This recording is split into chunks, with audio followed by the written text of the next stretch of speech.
Sir 2025 में आपको पद्मश्री से सम्मानित किया गया। सुभाष खेतूलाल शर्मा, कृषि। 50 साल मेहनत करने के बाद जब पूरा देश आपकी मेहनत को रिकग्नाइज करता है, आपको कैसा महसूस हो रहा है? सर बहुत खुशी हो रही है मुझे अभिनव जी, क्योंकि मैंने कभी सपने में भी नहीं सोचा था कि मुझे ये अवार्ड मिलेगा।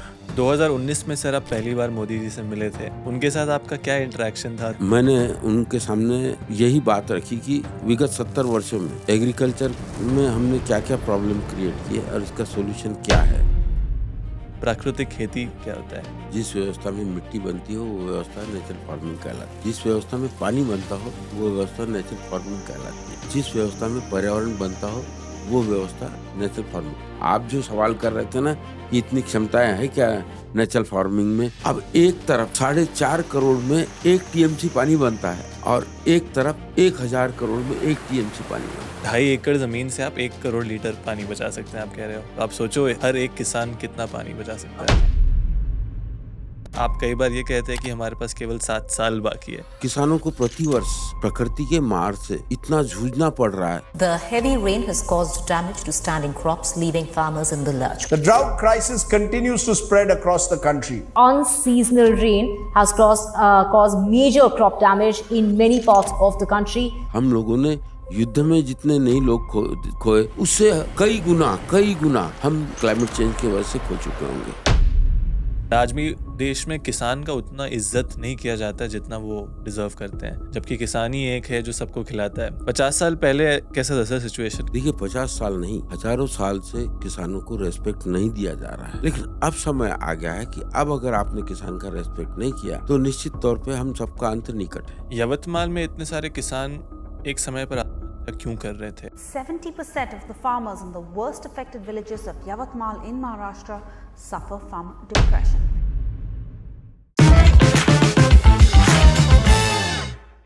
नमस्कार दोस्तों और स्वागत है आप सभी का एग्री टॉक के एक बहुत ही खास एपिसोड पर।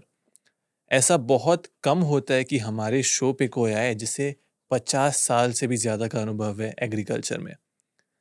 हमारे आज के एपिसोड के मेहमान है पद्मश्री सुभाष शर्मा सर।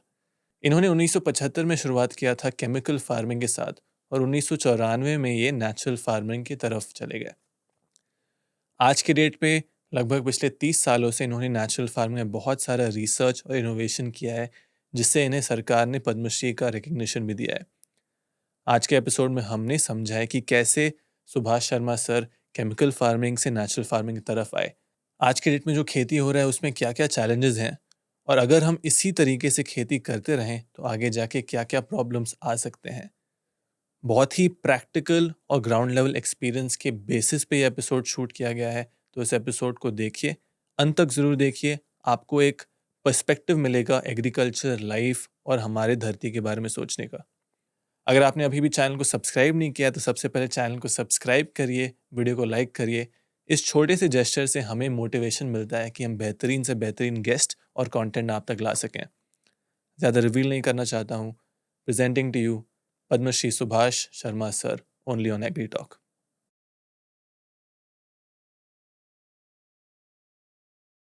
पद्मश्री सुभाष शर्मा सर, सबसे पहले प्रणाम आपको एंड बहुत बहुत शुक्रिया कि इतने छोटे नोटिस पर आपने हमें टाइम दिया। कैसे हैं सर आप? एकदम मस्त, स्वस्थ और खुश। आई थिंक पहली बार हमारा ये किस्मत है कि इस पॉडकास्ट पे 50 साल का अनुभव है किसी को, वो हमारे शो पे आए हैं। 1975 से आप फार्मिंग कर रहे हैं। उस समय कैसा था सर जिंदगी, एग्रीकल्चर? 1975 एक बहुत समय पहले है। जिंदगी कैसा था उस समय? देखिए सर, जिंदगी का तो ऐसा है, मेहनत में खुशहाली छिपी हुई है, इस कहावत के साथ हम जी रहे थे। तो उस समय भी खुश थे और आज भी खुश हैं, लेकिन जैसे हम एक जर्नी थी 1975 से आज तक, वो जर्नी में एक्चुअली हमने एग्रीकल्चर से 2 विज्ञान सीखे। उसकी एक लंबी कहानी, 2 विज्ञान सीखे। पहला विज्ञान सीखा हमने डिस्ट्रक्टिव साइंस का। वो जर्नी थी 1975 से लेके तो 1994 तक। फिर निर्माण का विज्ञान सीखा बाद में, वो नेचुरल फार्मिंग कहलाता है। निर्माण के विज्ञान में हमने हर चीज को निर्माण होते हुए देखा, और विनाश के विज्ञान में हर चीज को विनाश होते हुए देखा। कंपैरिजन करना हमारी एक आदत थी। तो दोनों भी विज्ञान श्रम के आधार पे हमने इसको उसमें आनंद लिया, श्रम के आधार पे आनंद लिया, चाहे वो डिस्ट्रिक्ट हो उसमें भी आनंद लिया, लेकिन उसके क्या नुकसान है ये समझ के उसको फिर छोड़ दिया। अब ये दोनों विज्ञान अपनाते समय पहले हमारे गुरु डिस्ट्रिक्टिव साइंस में कोई और हुआ करते थे, अब हमारे जो गुरु है वो कोई और है। तो पहले हमें ये नॉलेज, जो बड़े बड़े एग्रीकल्चर यूनिवर्सिटी हैं उसमें काम करने वाले साइंटिस्ट है, वो हमारे लिए काम करते थे और वो हमें सिखाते थे कि कितना NPK, कितना माइक्रोन्यूट्रिएंट्स, कितना कौन सा केमिकल जहर, कौन सा ये करना इस्तेमाल जिससे आपका प्रोडक्शन बढ़े। हमें ज्ञान नहीं था, हमें लगा कि प्रोडक्शन बढ़ने से खुशहाली आ जाएगी, लेकिन गमाएंगे क्या, हम खोएंगे क्या, इसकी रत्ती भी कल्पना नहीं थी। वो विज्ञान अपनाते समय श्रम करने की बेहद शुरू से ही हमारे पिता से हमें श्रम एक विरासत में मिला हुआ एक सुंदर उपहार था। उससे हम सशक्त तो थे ही, कार्यक्षमता भी हमारी बहुत अधिक थी श्रम करने की वजह से, क्योंकि फिजिकल फिट थे। आज भी है। तो बहुत हम लोगों ने काम किया। अब श्रम में खुशहाली छिपी है ये बात तय थी। बड़े बड़े अवार्ड केमिकल फार्मिंग में मिले आपको? हाँ।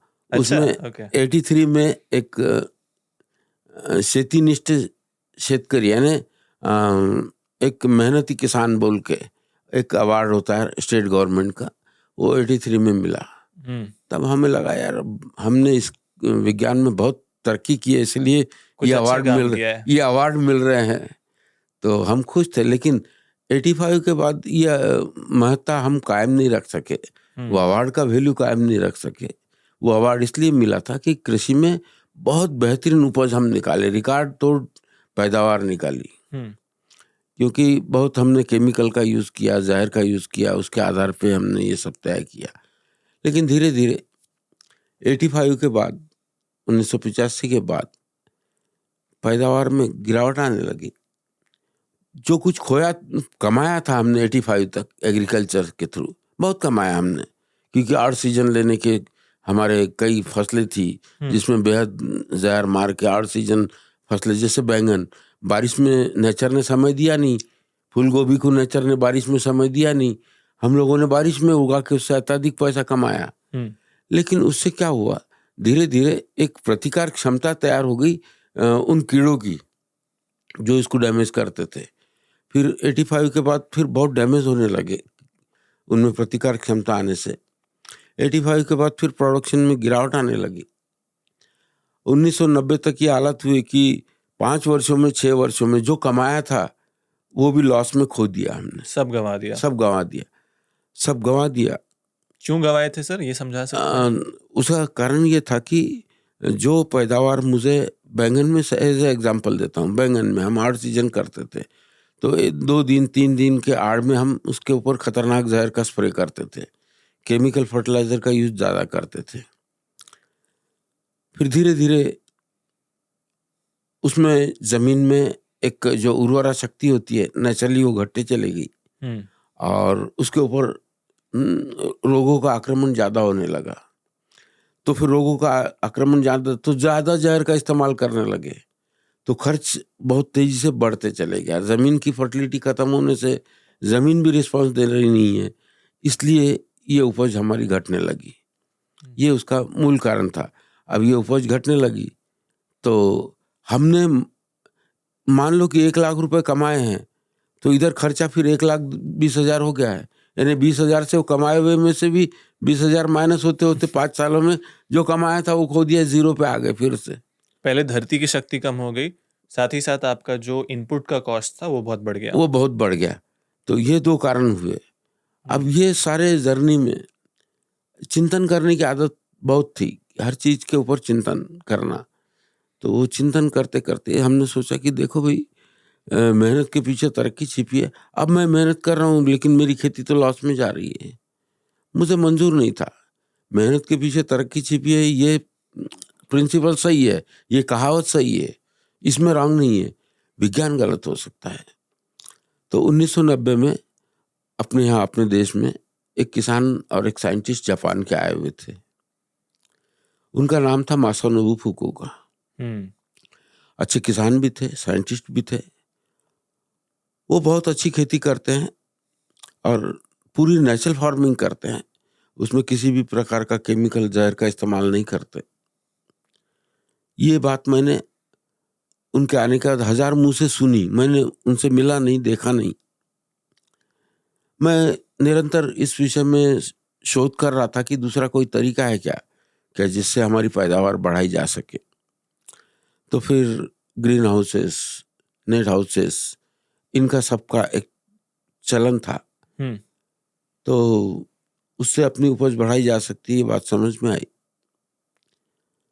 लेकिन मेरे ऊपर बैंक का कर्ज भी हो गया। फिर तो बैंक भी कदम नहीं रखने दे रही कि इनके लिए तो फिर खर्चा लगता है, पैसा चाहिए। तो ये भी खर्चीला लगा कि ये खर्चा तो अपन वहन नहीं कर सकते अब, क्योंकि ऑलरेडी अपने पास अब बैलेंस तो रहा नहीं कुछ। उसका दिमाग से निकाल दिया कि फिर ठीक है, शेड नेट वगैरह कुछ नहीं बैठाएंगे, ग्रीन हाउस वगैरह ये अपने बस की बात नहीं है। दिमाग में आ गया कि ये भी एक टेक्नोलॉजी है, इसका यूज किया जा सकता है। अच्छा हुआ, जो होता है अच्छा होता है। फिर धीरे धीरे जब मासानोबु फुकुओका का वर्णन सुना 1990 में, फिर चिंतन करने लगा और भी कोई है क्या ऐसे किसान। तब बात समझ में आई कि अपने यहाँ भी एक भास्कर जी सावे, जो गुजरात के किसान है, बहुत अच्छी खेती करते हैं और पूरी तरह से प्राकृतिक खेती करते हैं। अद्भुत उनका नेचर का बैलेंस है। उनसे भी नहीं मिला, लेकिन वो भी, उनकी भी तारीफ कई किसानों के, कई एनजीओ के थ्रू मुझे समझ में आई। मासानोबु फुकुओका जी की भी मुझे कई एनजीओ के मार्फत, अच्छे किसानों के मार्फत, कि उनको हमने सुना है, देखा है। बस मुझे 2 मिल गए, मुझे तो एक ही चाहिए था। जो कैपेसिटी उसमें है, तो मैं तो श्रम करने वाला आदमी हूँ, वो सारी क्षमताएं मेरे अंदर मैं अपने आप तैयार कर लूंगा। कि ये एक विज्ञान है ना, ये चलो, इस विज्ञान में खर्चा नहीं है, ये विज्ञान बिना खर्च से भी हम खड़ा कर सकते हैं।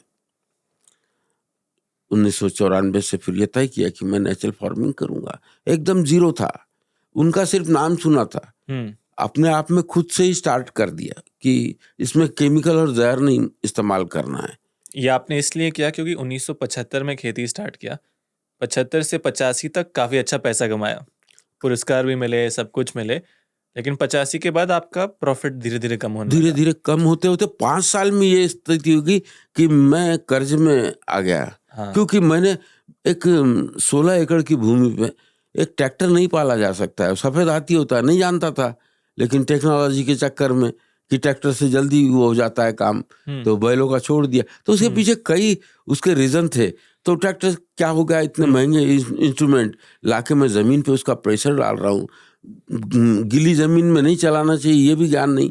गीली जमीन में चलाया, पूरी कॉम्पैक्ट हो गई। एक तो उसमें डीजल लग रहा है, कॉम्पैक्ट हो गई, वो सफेद हाथी जैसा हो गया फिर मेरे लिए। इस तरह से ऐसी कई गलतियां उसमें हुई कि हमने उन गलतियों से जमीन को, पानी को, पर्यावरण को, सबको उसको डिस्टर्ब किया। 1994 तक आपका जमीन बंजर हो गया था। बंजर हो गया था। फिर उसमें यानी वो कॉम्पैक्ट जमीन हो गई थी कि अगर ज्यादा पानी आ जाए तो फसल खराब हो जाती थी, कम पानी हो तो फसल खराब हो जाती थी। दोनों स्थितियों में, और नेचर में तो ये चलते ही रहता है कम। तो इनसे कैसे निपटा जा सके, इसके चिंतन में मैं लगातार था। तो धीरे धीरे फिर 1994 से चेंज किया। 1994 से आज तक धीरे धीरे ये मेरा खेती मेरा यूनिवर्सिटी बन गया। कि यूनिवर्सिटी क्या होती है ये फिर समझ में आया कि यूनिवर्सिटी क्या होती है। यूनिवर्सिटी वो होती है कि एग्रीकल्चर में जिस व्यवस्था से वो ऊंचाई पे जाता है, तो 3 व्यवस्था से ऊंचाई पे जाता है। जिस खेत में मिट्टी का उपजाऊपन बढ़ता है, उस व्यवस्था को एग्रीकल्चर कहा जाता है। जिस व्यवस्था पे वहाँ का ग्राउंड वाटर रिचार्ज हो और पानी की लेवल कम ना हो, वो व्यवस्थाओं का निर्माण करना एग्रीकल्चर कहलाया जाता है। तीसरी बात ये समझ बनी कि जिस व्यवस्था में पर्यावरणीय संतुलन हो, हर चीज का संतुलन हो, वो व्यवस्था का नाम एग्रीकल्चर है। ये समझ में आया। तो एग्रीकल्चर यानी 3 व्यवस्था समझ में आई कि मिट्टी का निर्माण यानी एग्रीकल्चर, पानी का निर्माण यानी एग्रीकल्चर, पर्यावरण का निर्माण यानी एग्रीकल्चर। जैसे आप कहते हैं एग्रीकल्चर नहीं, एग्रीकल्चर। हाँ, तो इसके फिर धीरे धीरे उसके अब जब चिंतन होने लगा तो ये भी बात समझ में आई कि एग्रीकल्चर का आज के स्थिति में वो स्पेलिंग ही रॉन्ग है। उसमें एजी आ रहा है, कल्चर है उसके आगे, तो नहीं, ये गलत हो गया। इसमें AGR यानी एग्री, मैं अच्छे कल्चर के लिए एग्री हूँ। ये अपने देश से नेचुरल फार्मिंग के थ्रू ये संदेश जाना चाहिए कि एग्रीकल्चर चाहिए हमें, वो AGRI वाला कल्चर नहीं चाहिए। पर्यावरण के साथ मैं खेती कर रहा हूँ, ना कि खिलाफ। हाँ, तो मजेदार ये बात ये हुई कि जब ये एग्रीकल्चर को समझ लिया, ये 3 व्यवस्थाओं को समझ लिया, तब मुझे लगा ये सब समझने का ज्ञान कहाँ से मिला। मैं अपने आप को ही सवाल कर रहा हूँ कि ये ज्ञान कहाँ से मिला। तब मुझे लगा कि नहीं, अब जो है वो ज्ञान तुझे तेरे यूनिवर्सिटी से मिल रहा है। यूनिवर्सिटी यानी मेरा फॉर्म ही मेरी यूनिवर्सिटी है, मेरा वाइस चांसलर मेरा खेत है। अब वो मेरा खेत जब मेरा वाइस चांसलर है तो इतना बड़ा गुरु बैठा हुआ है। फिर मैंने कहा कि बाकी कौन, प्रोफेसर कौन? तो फिर प्रोफेसरों पे नजर गई तो मेरे खेत के जीव जंतु, जीवाणु, पक्षी, पेड़ पौधे, मेरे यहाँ के गाय बैल, मेरे यहाँ काम करने वाले लोग, ये सब मेरे प्रोफेसर थे। उनसे नॉलेज ग्रहण करने की कैपेसिटी तैयार होगी धीरे धीरे ये यूनिवर्सिटी में एजुकेशन लेते लेते। तो उनसे कि इनसे क्या काम कर रहा है, मिट्टी क्या काम कर रही है, मिट्टी फर्टाइल होने का क्या तरीका है, इसका ऑर्गेनिक कार्बन कैसे डेवलप होगा, ये सब बातों को सोचते सोचते इन्हीं लोगों ने मुझे ज्ञान दिया कि ऑर्गेनिक कार्बन कैसे डेवलप होगा, वाटर कंजर्वेशन कैसे होगा। ये वाटर कंजर्वेशन करते हैं तो कितना पानी हमें रोकना चाहिए खेत में, कितना छोड़ना चाहिए, कितना क्रॉप के इरिगेशन में यूज करना चाहिए।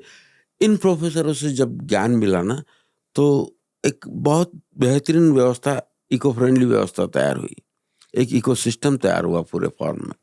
और ये इकोसिस्टम में धीरे धीरे जब इनको सब पूरे को सेटअप किया, तो ये सेटअप करने के पीछे अभी आज के कंडीशन में हम देखने जा रहे हैं एग्रीकल्चर के सामने 4 बहुत बड़े प्रॉब्लम है। पहला प्रॉब्लम जो है, नहीं 5 प्रॉब्लम है, 4 नहीं है, 5 है एग्रीकल्चर के सामने। तो पहला प्रॉब्लम ये है क्लाइमेट चेंज का। ये क्लाइमेट चेंज से होगा क्या, हमारे जमीन का ऑर्गेनिक कार्बन भी घटेगा, हमारे सेहत के ऊपर उसका, यानी वातावरण में 3 ऋतु होते हैं, बारिश का, ठंड का और गर्मी का। तीनों में भी अनबैलेंस हो जाएगा, यानी ठंड के समय ठंड नहीं गिरेगी, गर्मी के समय गर्मी नहीं गिरेगी, बारिश के समय उसका रौद्र रूप होगा या ड्राई जाएगा। ऐसा दोनों तीनों इस पे सब पे इफेक्ट गिरेगा ये क्लाइमेट चेंज से। ऑलरेडी हो रहा है, और जो ऑलरेडी हो रहा है, तो अब ये फर्क गिर गए कि भाई मुझे चना लेना है, चने में ठंड नहीं गिरी तो मेरा चने की प्रोडक्टिविटी कम होगी। अब मुझे गेहूं की प्रोडक्टिविटी कम होगी क्योंकि मेरा ऑर्गेनिक कार्बन भी नहीं है, मेरा क्लाइमेट अनबैलेंस है। फिर ठंडी में बारिश हो रही है, गर्मियों में ठंड गिर रही है। ये जो अनबैलेंस होंगे ना, तो हम उस हिसाब से जो क्रॉप लेते हैं वो क्रॉप के हेल्थ के ऊपर इफेक्ट गिरता है, उससे फूड सिक्योरिटी के प्रॉब्लम तैयार होंगे। लेकिन ठंड में अगर ठंड नहीं गिरी तो एक मानवीय जीवन नहीं, मानवीय की नहीं, सारे सजीवों के हेल्थ के ऊपर इफेक्ट होगा। मानव के ऊपर तो हो गई, लेकिन सजीवों के हेल्थ, सारे पशु पक्षी। हाँ, बारिश में बहुत अत्यधिक बारिश हो रही है, मूसलाधार बारिश हो रही है, कंटिन्यू बारिश हो रही है, या उसका तांडव अभी हम हिमाचल में देख रहे हैं, उसके बॉम्ब गिर रहे हैं, यानी बादल फटने के बॉम्ब है वो बॉम्ब गिर रहे हैं। तो होगा क्या इससे? युद्ध में जितने लोग नहीं मरे ये क्लाइमेट चेंज से जो अनबैलेंस होगा ना, उससे कई गुना लोग ये क्लाइमेट चेंज से क्षतिग्रस्त होंगे। आप कह रहे हैं युद्ध से ज्यादा क्लाइमेट चेंज के कारण लोग मर सकते हैं। ये क्योंकि और भोजन भी हमने जहरीला बना दिया, पानी भी जहरीला बना दिया, ऊपर से क्लाइमेट चेंज। तो ये एक बड़ा प्रॉब्लम, पहला प्रॉब्लम ये क्लाइमेट चेंज। हमने इसको थोड़ा सारांश में लिया कि इसके क्या इफेक्ट होंगे। इसका इफेक्ट सीधा भोजन पानी हवा पे होगा। भोजन पानी हवा पे प्राइमरी नीड जितने भी, अब मैं इंसान की बात नहीं करता, समस्त पृथ्वी के ऊपर जितने भी सजीव हैं सबके हेल्थ के ऊपर इसका इफेक्ट होगा। इसके ऊपर हेल्थ पे फर्क हुआ तो निश्चित तौर पे विनाश की वो एक घटना होगी। दूसरा चैलेंज, लास्ट 70 सालों में हमने जिस प्रकार से एग्रीकल्चर किया है, हमने सॉइल फर्टिलिटी को खो दिया है। उसका ऑर्गेनिक कार्बन आज 0.2 के नीचे चले गया है। वो हमारे लिए एक खतरनाक स्टेज है। वो स्टेज सही नहीं होगी। इस तरह से ऑर्गेनिक कार्बन हमारी मिट्टी की उर्वरकता, तो इसका कारण क्या था? जमीन में रहने वाले जीव जंतु जीवाणु, इनका एक बहुत बेहतरीन बैलेंस था इवोल्यूशन ऑफ नेचर के समय से करोड़ों साल तक। तो उनका बैलेंस समाप्त हो गया, तो उनसे जो फर्टिलिटी मिलती थी वो क्लोज हो गई और हम केमिकल फर्टिलाइजरों का यूज करना आरंभ कर दिए। तो उससे सॉइल फर्टिलिटी का, अब एग्रीकल्चर करते समय, AGRI वाला एग्रीकल्चर करते समय हम लोगों ने पानी के शास्त्र को समझा ही नहीं। ये तीसरा प्रॉब्लम है ये तीसरा प्रॉब्लम है कि एग्रीकल्चर में पानी को समझा ही नहीं कि इसका यूज कितना करना चाहिए, कितना जमीन में डालना चाहिए। अत्यधिक दोहन करने लगे हम। आज देश का 80% एरिया ग्राउंड वाटर के मामले में डार्क जोन में चले गया है। डार्क जोन मतलब सर? डार्क जोन में यानी उसका जो ग्राउंड के अंदर का जो लेवल है वो बहुत खतरनाक लेवल तक नीचे चले गया है। कई जगह 1500 फीट नीचे से दोहन किया जा रहा है पानी का। यानी इतना नीचे, जहाँ 20 फीट था वहाँ 1500 फीट नीचे अब पानी मिल रहा है।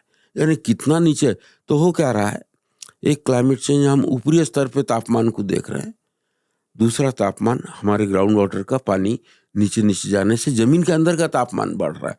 ये दो तापमान मिलके पूरे प्रोडक्टिविटी के ऊपर इसका इफेक्ट होगा। इस तरह से हम लोग पानी को भी नहीं समझे और नीचे के ग्राउंड को पानी ने उसके तापमान को नियंत्रित कर रखा था आज के 100 साल पहले तक। लेकिन धीरे धीरे हमने उसको अब डार्क जोन में डाल दिया है, यानी उसकी वाटर लेवल बहुत गहराई तक हमने पहुंचा दी है। तो दूसरा तापमान वहां से। पानी के लिए हम कहते हैं कि आने वाले कल में पानी के लिए युद्ध होंगे। तो क्यों ना आज ही हम इसको समझ जाएं कि इससे बचा जाए। आज कई राष्ट्र अपने अपने देशों में पानी के लिए प्रयासरत है। तो हमारे यहाँ तो बहुत अब आसानी से किया जा सकता है क्योंकि हम मेहनती राष्ट्र हैं। तो इसको भी एक चैलेंज के रूप में समझना होगा हमें। चौथा चैलेंज जो है पर्यावरण का असंतुलन। पर्यावरण का असंतुलन होगा तो वायु का प्रदूषण भी होगा। हम लोगों की जो प्रतिकार क्षमता है हमारे शरीर की, वो कम होगी पर्यावरणीय असंतुलन की वजह से। क्लाइमेट चेंज के 2 रीजन, पानी, ये सब के वजह से हमारी जो बॉडी की एक प्रतिकार क्षमता है वो नेचुरल कम होगी। इसके शिकार हम जल्दी बनेंगे। किस प्रकार का संतुलन सर जो आप कहते हैं? देखिए, सिंपल सी बात है, आप जो नाक से सांस ले रहे हैं वो शुद्ध नहीं है। आप जो पानी पी रहे हैं वो जहरीला है। आपके थाली में जो भोजन है वो जहरीला है। तो सारा असंतुलन तो है। हमें जहरीला भोजन थोड़ी चाहिए हमारे शरीर को। हमारे शरीर को अच्छा पवित्र भोजन चाहिए। हमें पीने के लिए शुद्ध पानी चाहिए। हमें नाक से लेने के लिए अच्छी सांसें चाहिए। तो सांसों की बीमारी से 15 लाख लोग मर जाते हैं सालाना। इतने युद्ध में तो कभी मरे ही नहीं है आज तक। तो हमारे यहाँ प्रतिवर्ष सांस की बीमारी से लोग, क्योंकि वायु का प्रदूषण बढ़ गया। तो ये उसके व्याख्या में आते हैं सब। ये बहुत अपने आप में एक डेंजरस है। तो हम मजबूत राष्ट्र की कल्पना कैसे कर सकते हैं? तो इससे होगा क्या, हमारे अनावश्यक खर्च बढ़ेंगे मेडिकल के।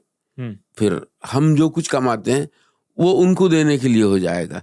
तो एक ये सब हुआ क्यों? एक व्यापार व्यवस्था है जो किसानों के साथ जुड़ गई थी।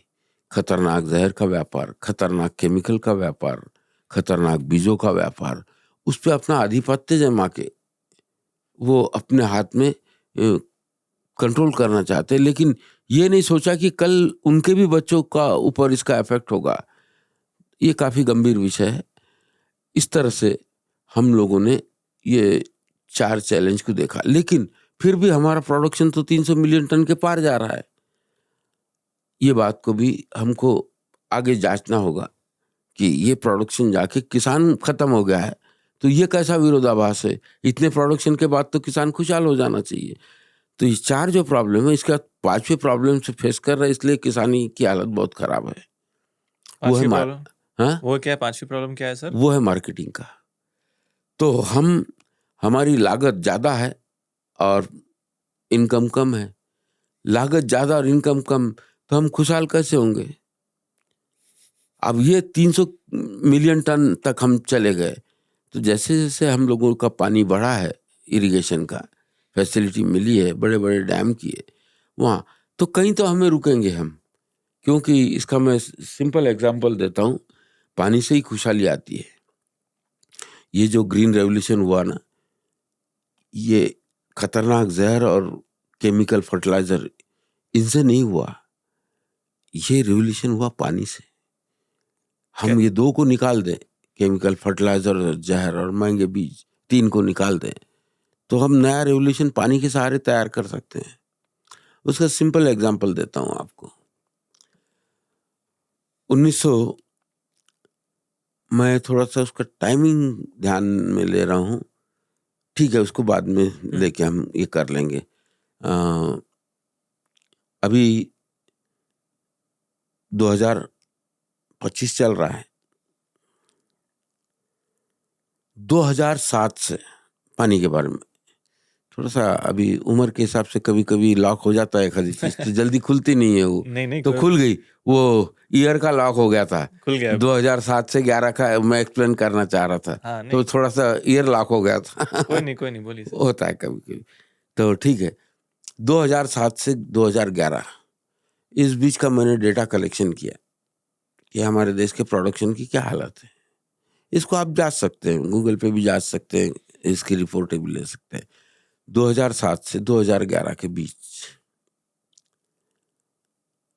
हमारा प्रोडक्शन 212 मिलियन टन के आगे ही नहीं गया। कभी आगे नहीं गया, ये चिंता का विषय था कि अगर भाई यहाँ पे अगर स्टॉप हो गया तो फिर आगे कैसे होगा हमारा। लेकिन 2011 के बाद धीरे धीरे फिर हमारा प्रोडक्शन बढ़ने लगा। बढ़ते बढ़ते आज हम 300 मिलियन टन के पार चले गए प्रोडक्शन के मामले में। हमारी सबकी पीठ फिर से थपथपाई जाने लगी कि देखिए हमने प्रोडक्शन को आज ये सब टेक्नोलॉजी की वजह से 300 मिलियन टन के पार पहुंचा दिया है। लेकिन ये कहीं जैसे 7 से 11 रुक गया, वैसे एक दिन ये भी रुकेगा। लेकिन ये प्रोडक्शन बढ़ा क्यों, इसके ऊपर मैंने जब स्टडी की तब मुझे ध्यान में आया कि इसमें वो टेक्नोलॉजी का कोई हाथ नहीं था। फिर अगर टेक्नोलॉजी का स्पीड रहती थी 7 से 11 तक, हमारा प्रोडक्शन 212 मिलियन टन पे स्टॉप नहीं होता था। हमारा प्रोडक्शन स्टॉप हो गया, मतलब अगर ये प्रोडक्शन स्टॉप हो गया तो उस समय टेक्नोलॉजी सो गई हमारी। लेकिन बाद में प्रोडक्शन बढ़ा, उसका मेन रीजन ये था 1911 के बाद सरदार सरोवर डैम से पानी रिलीज हुआ और गुजरात की लाखों हेक्टेयर जमीन सिंचाई में आई। उसके कई दूसरे राष्ट्रों को भी, दूसरे स्टेट को भी पानी मिला। 2011 के बाद सरदार सरोवर का पानी मिला, लाखों हेक्टेयर जमीन सिंचाई में आई। गुजरात का एग्रीकल्चर ग्रोथ पूरे इंडिया में सबसे आगे चले गए। तो भूमिका किसकी थी? क्यों भाई 7 से 11 तक गुजरात का एग्रीकल्चर ग्रोथ क्यों नहीं आगे गया? क्यों बैलेंस था? पानी नहीं था, इसलिए। पानी नहीं था। जैसे ही पानी आया तो विस्फोट हुआ। तो फिर भूमिका किसकी है? पानी की है। केमिकल फर्टिलाइजर जहर तो जब भी इस्तेमाल करते थे 2007-11 में भी, ये सारे टेक्नोलॉजियों का यूज करते थे, लेकिन पानी नहीं था। 11 खेत पानी मिला। उसी तरह दूसरा स्टेट जो एग्रीकल्चर ग्रोथ तेजी से आगे गया वो है एमपी। एमपी में भी बड़े बड़े 2-3 डैम बने और लाखों हेक्टेयर जमीन सिंचाई में आई, और मध्य प्रदेश का एग्रीकल्चर ग्रोथ एकदम तेजी से आगे चले गया। दूसरा स्टेट, तीसरा स्टेट था छत्तीसगढ़। छत्तीसगढ़ में भी नए डैम बने, पानी पैदा हुआ, वो पानी फिर इरिगेशन में इस्तेमाल हुआ। इस तरह से 3 स्टेट का एग्रीकल्चर ग्रोथ तेजी से आगे चले गए। बाकी के जैसे एज इट इज है, ये 3 स्टेट ने छलांग लगाई। इसका इनर्ट और समरी के रूप में मेरा कहना यह है कि हमारा प्रोडक्शन ये जो बढ़ा, केमिकल फर्टिलाइजर जहर से नहीं, जब जब हमारा पानी बढ़ा तब तब हमारी पैदावार बढ़ी। अगर हम पानी के टेक्नोलॉजी को 1947 के आज़ादी के बाद अगर इसको विकसित नहीं कर पाते तो कभी रेवोल्यूशन ही नहीं आता। तो रेवोल्यूशन आए पानी के सहारे। अब हमें इन चीजों को निकाल देना है एग्रीकल्चर से, जो जिसके वजह से प्रॉब्लम क्रिएट हो। जो मैंने 4 प्रॉब्लम आपको बताए कि पहला क्लाइमेट चेंज, दूसरा हमें उसके जूझना है, मिट्टी का प्रॉब्लम, पानी का प्रॉब्लम और इकोलॉजी का प्रॉब्लम। ये बात की स्टडी करके हमको ये तय करना होगा कि ये रेवोल्यूशन इससे आया तो हम न्यू रेवोल्यूशन पानी के सहारे नया नेचुरल रिसोर्स पैदा करके अपने एग्रीकल्चर को हम रियल एग्रीकल्चर में बदलें। नहीं, बिल्कुल सही बात है सर। आई थिंक बहुत सारे लोग रियलाइज़ नहीं करते हैं कि कितना भी आप टेक्नोलॉजी या विज्ञान कर लो, अगर पानी नहीं है, मिट्टी नहीं है, तो खेती आप नहीं कर पाओगे एक समय के बाद। और हमारा स्वास्थ्य नहीं है तो हम स्वस्थ नहीं है तो हम बाकी कितना पैसा कमा लेंगे, हाँ। क्या कर लेंगे। सर 2025 में आपको पद्मश्री से सम्मानित किया गया। 50 साल मेहनत करने के बाद जब पूरा देश आपकी मेहनत को रिकग्नाइज करता है, आपको कैसा महसूस हो रहा है? सर बहुत खुशी हो रही है मुझे अभिनव जी इसके लिए, क्योंकि मैंने कभी सपने में भी नहीं सोचा था कि मुझे ये अवार्ड मिलेगा।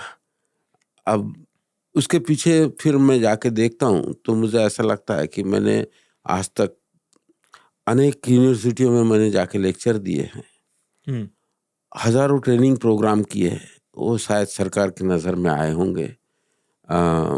2019 में मोदी जी के सामने मैंने प्रेजेंटेशन दिया था, तो अपने आदरणीय प्राइम मिनिस्टर मोदी जी, उनके सामने आईसीआर में प्रेजेंटेशन दिया था। तो शायद उनके मन में कुछ वो बात होगी।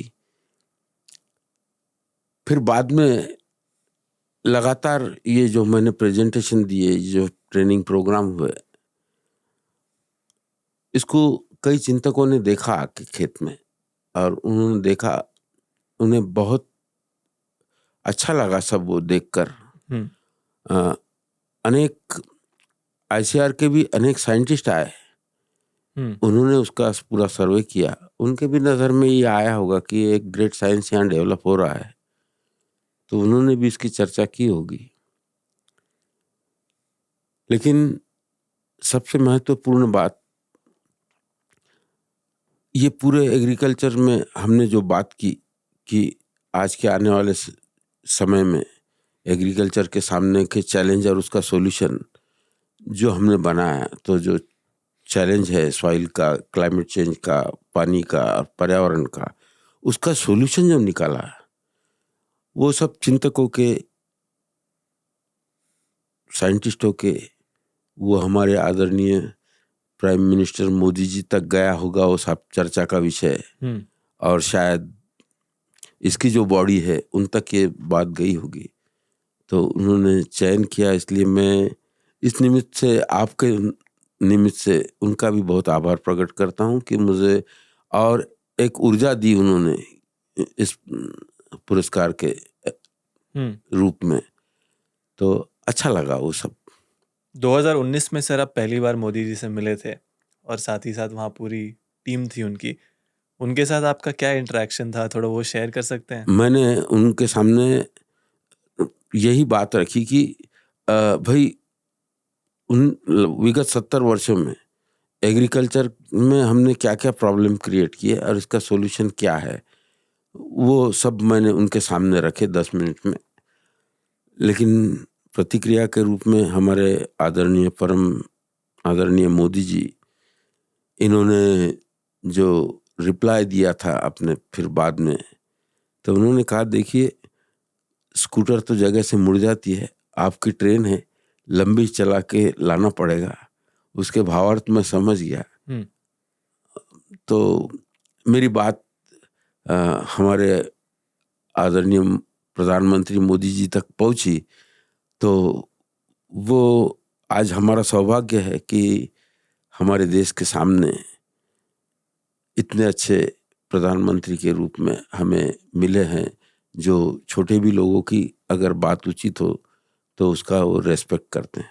उन्होंने यही बोला कि इसको जितना भी नुकसान हुआ है, होने में समय लगा है, उसको ठीक करने में भी समय लगेगा, इमीडिएटली नहीं हो पाएगा। उनका यही मतलब हाँ, था। उनका यही कहना है कि ये एक दिन में तो खड़ा नहीं होगा, लेकिन उन्होंने ये निश्चित तौर पे कहा कि नहीं, इसके सिवा हमारे पास कोई सॉल्यूशन ही नहीं है। ये उनका जोर देखिए, ये कहने का तात्पर्य था। अभी भी देखिए आप, ये जो टैरिफ चल रहा है, उन्होंने कितने मजबूती से किसानों के पक्ष को उठा के रखा है कि किसानों का हित का कहीं भी मैं समझौता नहीं कर सकता। किसानों का हित अगर कहीं क्षति होती है, वहाँ मैं उस चीज़ को कोई समझौते के रूप में नहीं लूँगा। तो किसानों का हित तो वहाँ भी देख रहे हैं, वो टैरिफ मंजूर है लेकिन किसानों का हित मंजूर नहीं है उन्हें। तो ये सब देखकर हमें बहुत अच्छा लगता है कि आज हमारे इतने अच्छे प्रधानमंत्री जी है। एक और चीज़ मुझे बहुत अच्छा लगा आपके बारे में, आज के डेट में बहुत सारे बच्चे हैं, यंगस्टर्स हैं मेरे तरह से, जो एग्रीकल्चर पढ़ाई करते हैं, लेकिन जैसे आपने कहा आपका असली यूनिवर्सिटी आपका खेत होता है। जी, वहाँ के पशु पक्षी, वहाँ का जो अनुभव है, वो आपको जितना सिखाएगा शायद कोई यूनिवर्सिटी नहीं सिखा पाए। ये एक बहुत ही स्ट्रांग मैसेज है कि हमेशा खुद करके सीखना चाहिए स्टार्टिंग डे 1 से। वापस लेकिन सर मैं आपके कहानी पे आना चाहूँगा कि आपने जब केमिकल फार्मिंग छोड़ा और फिर नेचुरल फार्मिंग की तरफ आप आए, मैं पढ़ रहा था कहीं कि आपका उत्पादन कॉटन में 8 गुना बढ़ गया और बाकी जो आप खेती करते हो उसमें भी आपका उत्पादन बढ़ गया। आज मेजरली सारे किसान, सारे लोग के दिमाग में ये थॉट रहता है कि एक बार आप केमिकल का प्रयोग कर लो खेती में, उसके बाद आपका उत्पादन वापस लाना बहुत ज़्यादा मुश्किल है। एक बार मैंने धरती को नष्ट कर दिया, उसमें मैं वापस जान कैसे लाऊं? मैं चाहता हूं, प्रॉब्लम्स हमने बता दिया लोग को, आज यहाँ है, अब आगे स्टेप्स बताएं कि केमिकल फार्मिंग से नेचुरल फार्मिंग की तरफ अगर वो आ रहे हैं कैसे आए, और आप जब आए थे वो आपने कैसे किया? इसमें जैसे मैंने कहा कि ये मेरे प्रोफेसर हो गए तो फिर मेरी और सीखने की इच्छा जागृत हुई। अभी आपने बताया कि ये सब इतने प्रॉब्लम कैसे सॉल्व करेंगे हम, सॉइल फर्टिलिटी का प्रॉब्लम कैसे सॉल्व करेंगे, पानी का प्रॉब्लम। तो मैंने फिर इसका चिंतन किया कि धरती हमारी करोड़ों साल से हरी भरी थी, क्यों ना इसकी स्टडी की जाए। उसकी स्टडी करने में लगा मैं, तब ये सब प्रॉब्लम के उत्तर जो आपने बताया, वो प्रॉब्लम के उत्तर मुझे मिलते चले गए। सबसे इम्पोर्टेंट था वो, मैंने करोड़ों साल का जो इवोल्यूशन ऑफ नेचर था, जो सृष्टि का निर्माण था, वो निर्माण के स्टेजेस समझे। तो मुझे पहली बात समझ में आई कि सूर्य शक्ति एक बहुत अच्छा हमारे लिए पैदावार बढ़ाने का एक बहुत अच्छा जरिया है। इवोल्यूशन ऑफ नेचर से सीखा कि मिट्टी की क्या उपयोगिता है और ये मिट्टी बनती कैसे है। पानी को समझा कि पानी का समुद्र का से रिलेशंस क्या है, पानी का मिट्टी से क्या है, पानी का पेड़ से क्या रिलेशंस है। जब उसकी स्टडी की मैंने इवोल्यूशन ऑफ नेचर की, तब ये बात समझ में आई। मुझे बात समझ में आई कि पेड़ों का क्या महत्व है। मुझे बात समझ में आई कि हम जो फसलें लेते हैं वो वनस्पतियों का क्या महत्व है।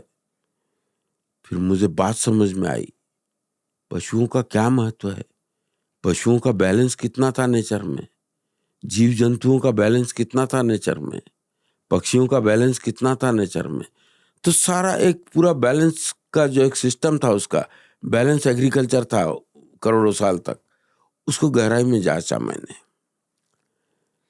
उसमें सॉइल फर्टिलिटी बनाने के तरीकों को समझा कि सॉइल फर्टिलिटी कैसे कैसे बनी करोड़ों साल तक। तब उसमें मुझे बात समझ में आई, इसमें इंपॉर्टेंट भूमिका थी बायोमास की। इसमें इम्पोर्टेंट भूमिका थी पेड़ों की, इसमें इम्पोर्टेंट भूमिका थी पशुओं की, इसमें इम्पोर्टेंट भूमिका थी जीव जंतु जीवाणुओं की, इसमें इम्पोर्टेंट भूमिका थी बर्ड्स की। सबकी भूमिकाओं को देख के उनके द्वारा कितना कंट्रोलिंग सिस्टम था, कितना उनके द्वारा फर्टिलाइजर हमको अवेलेबल होता था, ये सारा एक सिस्टम को समझा। तब ये पूरे सिस्टम में मुझे विज्ञान के 3 अहम बिंदु समझ में आए। उसके पहला बिंदु जो समझ में आया वो परस्पर पूरकता, मतलब परस्पर पूरकता यानी एक में के लिए पूरक व्यवस्था, ये समझ में आई। तो मैं बहुत आश्चर्यचकित था उसकी स्टडी करते समय। तो ये परस्पर पूरकता एक ग्रेट साइंस है एग्रीकल्चर का, ये समझ में आया। अभी मैं आगे आपको बताता हूँ। फिर दूसरी बात समझ में आई संतुलन की। संतुलन एक ग्रेट साइंस है एग्रीकल्चर का, ये तो हमारे इसमें है ही नहीं। 1947 के बाद आज तक ये विज्ञानी कभी डेवलप नहीं हुआ, परस्पर पूरकता का नहीं हुआ, संतुलन का नहीं हुआ। तीसरा स्वावलंबन, वो व्यवस्था में इवोल्यूशन ऑफ नेचर में तीसरा जो एग्रीकल्चर साइंस है वो स्वावलंबन का, यानी किसी भी प्रकार का जहर नहीं, किसी भी प्रकार का केमिकल नहीं, तो भी प्रोडक्शन। करोड़ों साल से धरती हरी भरी थी। करोड़ों साल से हरी भरी क्यों थी, ये बात को समझने के लिए मुझे काफी उसमें समय लगा। वो जब समझ में आया तो फिर तेजी से विगत 6-7 वर्षों में 8 वर्षों में हमने और तेजी से अपने कृषि को आगे बढ़ाया। लेकिन सर धरती करोड़ों साल पहले बहुत अलग थी। उस समय लोग कम थे, डिमांड कम था, खाना का ज़रूरत कम था। मैं बस एक काउंटर पूछ रहा हूँ आपसे। आज एक लोग कहते हैं कि पॉपुलेशन तेज़ी से बढ़ रहा है, बहुत सारे टेक्नोलॉजी आ गए हैं, समय अलग था सर। कई लोग ये कहेंगे, उनको आपको क्या कहना है? देखिए, जीवन शैली तो सबको अपनाना ही पड़ेगा अगर जीना है तो। धरती में क्षमता, अभी हम 700 करोड़ तक चले गए, हम ही 700 नहीं, हम 1000 करोड़ तक भी चल जाए तो धरती को पालने की, लेकिन उसके साथ अपनी जीवन शैली को हमको समझना होगा कि अगर इतना पॉपुलेशन हो भी रहा है तो हमारी जीवन शैली वो तो नहीं हो रहा है। किसी एक राष्ट्र की हम नकल करते करते इतने अधिक पाश्चिमात्य हो जाते हैं कि फिर हम कितना पृथ्वी का शोषण कर रहे हैं, कितना पृथ्वी में गंदगी फैला रहे हैं, इसका कर्तव्य का बहुत हर एक को होना ज़रूरी है। तो वो बात समझ में आ जाए तो ये प्रॉब्लम सॉल्व हो सकता है।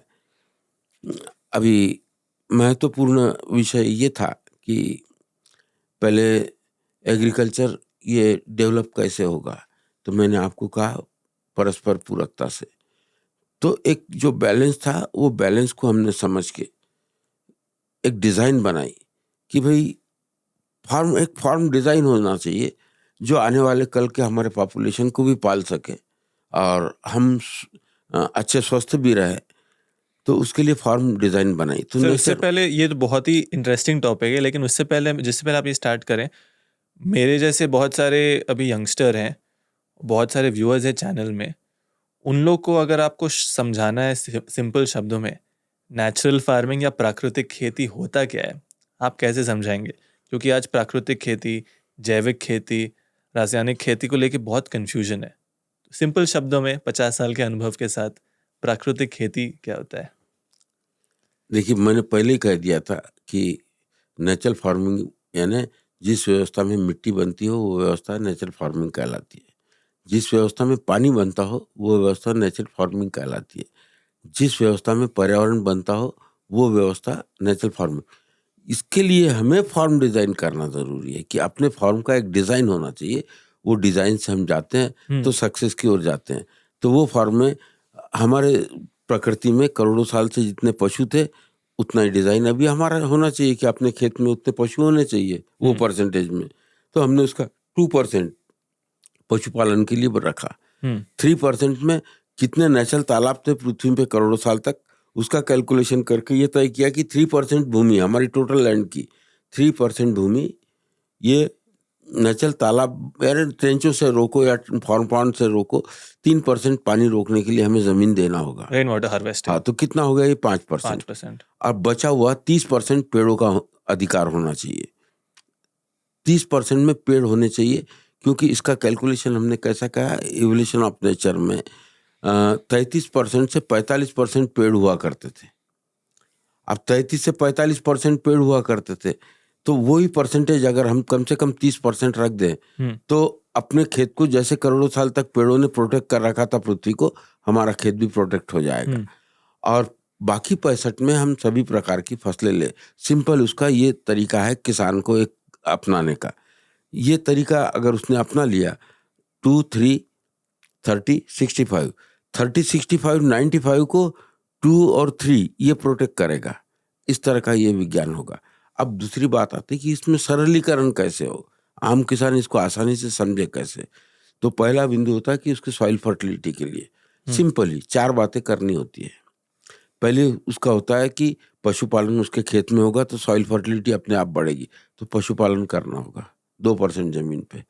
और फिर पेड़ लगाने होंगे उसको अपने खेत में, 30% जमीन पे पेड़ लगाने होंगे। इससे क्या होगा, बर्ड अट्रैक्शन बढ़ेगा। बर्ड अट्रैक्शन बढ़ा तो वो बर्ड इंसेक्ट को भी कंट्रोल करते हैं, क्योंकि नेचर ने उसको 100% इंसेक्ट को खाने का अधिकार दिया है, वो करते हैं। चौथा जो है सॉइल फर्टिलिटी में, वो है बायोमास। बायोमास से हम अपने सॉइल फर्टिलिटी को बेहद उम्दा तरीके से आगे बढ़ा सकते हैं। तो बायोमास में हमारे खेत में निकलने वाली घास, हमारे खेत के फसल के अवशेष जलाना नहीं है, उनको यूज करने का सिस्टम डेवलप करना है। और तीसरा तरीका जो है वो है हरी खाद बनाना, यानी ग्रीन मैन्योर। हरी खाद बना के 3 साल में अगर एक बार हरी खाद बनाते हैं, 3 साल में प्रति एकड़ एक बार अगर गोबर खाद का इस्तेमाल करते हैं तो सॉइल साइंस खड़ा हो जाएगा। सिंपल ये तरीका। अब जब सॉइल साइंस खड़ा हो गया तो हमें पानी की योजनाएं अपने खेत में बनानी पड़ेगी। 3% जमीन पे अपने खेत का पानी खेत में रोकेंगे। तो जब हम नेचुरल फार्मिंग ये 4 तरीके से, मैंने कहा सॉइल फर्टिलिटी कैसे बढ़ाएंगे हम, पहला गोपालन से, दूसरा पेड़ों से, तीसरा पक्षियों से, और चौथा बायोमास से। ये 4 चीज से करते हैं। इंपॉर्टेंट होता है कि पेड़ पानी बनाता है, पेड़ पानी को ग्राउंड वाटर में कन्वर्ट करता है। हमने ये स्टडी की। आम किसान को ये बात समझने की जरूरत है कि पेड़ का इंपॉर्टेंस क्या है। बचे हुए 8 महीने में समुद्र के वाष्प से उसके ऐसे माइक्रो रिलेशंस होते हैं कि वो 8 महीने तक लगातार पत्तों से टहनियों में लाता है, टहनियों से जड़ों में छोड़ता है, और पानी ग्राउंड वाटर में 8 महीने न दिखता हुआ पानी वो उसका सीपेज चल रहा है। पेड़ होंगे तो, यानी पेड़ ने पानी बना लिया, ग्राउंड वाटर आपका तगड़ा रहता है। तो ये टोटल जब हम ये 4 चीजों का इस्तेमाल करते हैं ना, तो इसमें हमने ये स्टडी पाया है कि नेचुरल में 70% नेचुरल फार्मिंग होती है, तो 70% पानी 3 साल के बाद अपने आप ग्राउंड वाटर में रिचार्ज होता है। यानी दूसरी ताकत पानी की तैयार हो रही है। आपकी 70% बचा हुआ 30% पानी किसान ने ट्रेंचों से रोकना चाहिए। इस तरह से 100% वाटर कंजर्वेशन जिस दिन हम सीख जाएंगे उस दिन हमारी नेचुरल फार्मिंग बहुत खुशहाली की ओर जाएगी। तो ये जब हम मेहनत को सर्वोच्च प्राथमिकता देते हैं ना, तो ये चीजें अपने आप तेजी से बनने लगती है। इसमें एक होता है कि इसमें रोल होता है समाज का भी। अब मैंने मिट्टी बना ली, पानी बना लिया, और पेड़ों से ही इकोलॉजी बना ली, जिससे सांसों की बीमारी से हम मर रहे हैं 15 लाख लोग सालाना। तो अब समाज का दायित्व ये बन जाता है कि इसके ये काम को प्रोडक्शन में ले, कि ये फार्मर का प्रोडक्शन है, मिट्टी बना रहा है, तो हम क्या करते हैं, लाखों करोड़ रुपए सब्सिडी देते हैं। काय के लिए? केमिकल फर्टिलाइजर के लिए। किसको देते हैं? कंपनियों को। भाई अगर किसान नेचुरल तरीके से वो खाद बना रहा है जिसमें सारा एनपीके माइक्रोन्यूट्रिएंट निहित है, तो उसका वैल्यू करना चाहिए। पानी, हम बड़े बड़े डैम बनाते हैं। एक डैम बनाने के लिए देखिए 1 टीएमसी पानी अगर बनाना है तो 1000 करोड़ रुपए खर्चा हो जाता है। 1000 करोड़ 1 टीएमसी का पानी का डैम बनाते हैं, तो 10 टीएमसी करते हैं तो उसके कैलकुलेशन में उतना 1000 करोड़ रुपए खर्चा होगा। अब 1 टीएमसी को 1000, 1 टीएमसी पानी का मेजरमेंट होता है 2850 करोड़ लीटर, माने 1 टीएमसी पानी। अब हमने भी अपना कैलकुलेशन किया कि भाई हम कितने में बनाते हैं 1 टीएमसी पानी नेचुरल फार्मिंग में, तो दोनों को कंपैरेटिव जब करते हैं ना, तब बहुत बड़े खुलासे होते हैं इसमें। हम जिसका जब स्टडी किया तो हमारे फार्म में 1 हेक्टेयर जमीन के ऊपर उसका स्टडी किया, उसका साइंटिफिक आकलन किया। 1 हेक्टेयर मतलब 2.5 एकड़। हाँ, 2.5 एकड़। 1 हेक्टेयर पे 1 सेंटीमीटर बारिश का पानी जब गिरता है तो उसका मेजरमेंट होता है 1 लाख लीटर। भाई 1 लाख लीटर तो मुझे उपलब्ध है वहां से, और यही पानी को हम डैम में रोक के उससे 1 टीएमसी को 1000 करोड़ खर्चा करते हैं। तो 1 हेक्टेयर में 1 सेंटीमीटर में 1 लाख लीटर पानी बना। हमारे यहाँ 100 सेंटीमीटर बारिश होती है। देखिए, हर कैलकुलेशन के सहारे हम क्यों बोलते हैं समाज को जुड़ना चाहिए इससे, कि समाज को इसको प्रोडक्शन में लेना चाहिए। अभी 100 सेंटीमीटर पानी हुआ तो इसका मतलब 100 लाख लीटर पानी 1 हेक्टेयर पे गिरा। 1 करोड़ लीटर। उसमें कुछ बाष्पीभवन हो जाता है, तो बाष्पीभवन होकर कितना पानी हो जाएगा, 20% हमने बाष्पीभवन होकर निकाल दिया उसको। बचा हुआ पानी 80 लाख लीटर पूरा पानी ग्राउंड वाटर में हमने रिचार्ज किया नेचुरल फार्मिंग और ट्रेंचिंग सिस्टम से। 1 हेक्टेयर से। हाँ, तो वो ट्रेंच बनाने में हमें खर्च आया प्रति हेक्टेयर 15,000 रुपए का। 15,000 में हमने पानी कितना तैयार कर लिया, 80 लाख लीटर। अभी उस 80 लाख को हम छोड़ देते हैं, 20% का काउंटिंग बाद में करेंगे, राउंड फिगर में लेते हैं 1 crore litre. 1 crore litre. 1 crore litre पानी को हमने रोक लिया और उसको ग्राउंड वाटर में कन्वर्ट कर दिया। अब 1 हेक्टेयर में 1 करोड़ लीटर पानी, तो मुझे 2850 करोड़ अगर इसको कन्वर्ट करना है तो मुझे कितनी जमीन लगेगी, 2850 हेक्टेयर जमीन लगेगी। 2850 हेक्टेयर किया यानी 2850 करोड़ हो गया 1 टीएमसी। अब मुझे एक ट्रेंच बनाने के लिए 2.5 एकड़ का पानी रोकने के लिए एक ट्रेंच में 15,000 रुपए खर्चा आया। अब 2850 को 15,000 से गुना कर दो आप, इसको राउंड फिगर में ले लेते हैं हम, 3,000 को 15 से गुना करते हैं तो 4.5 करोड़ रुपए बचता है। अब एक तरफ 4.5 करोड़ में 1 टीएमसी पानी बनता है और एक तरफ 1,000 करोड़ में 1 टीएमसी पानी बनता है। ये 4.5 करोड़ में 1 टीएमसी जो पानी बना 4.5 करोड़ में, 2850 को 15,000 से गुनो, आप कैलकुलेशन कीजिए उसका, तो नियर अबाउट हम उसको राउंड फिगर में लेते हैं 5,000 करोड़। 5 करोड़ 5 करोड़ एक तरफ वो कितना बड़ा डिफरेंस है। इसका डिफरेंस का कुछ ब्याज हम जो वर्ल्ड बैंक को देते होंगे तो भाई किसानों को क्यों न दिया जाए।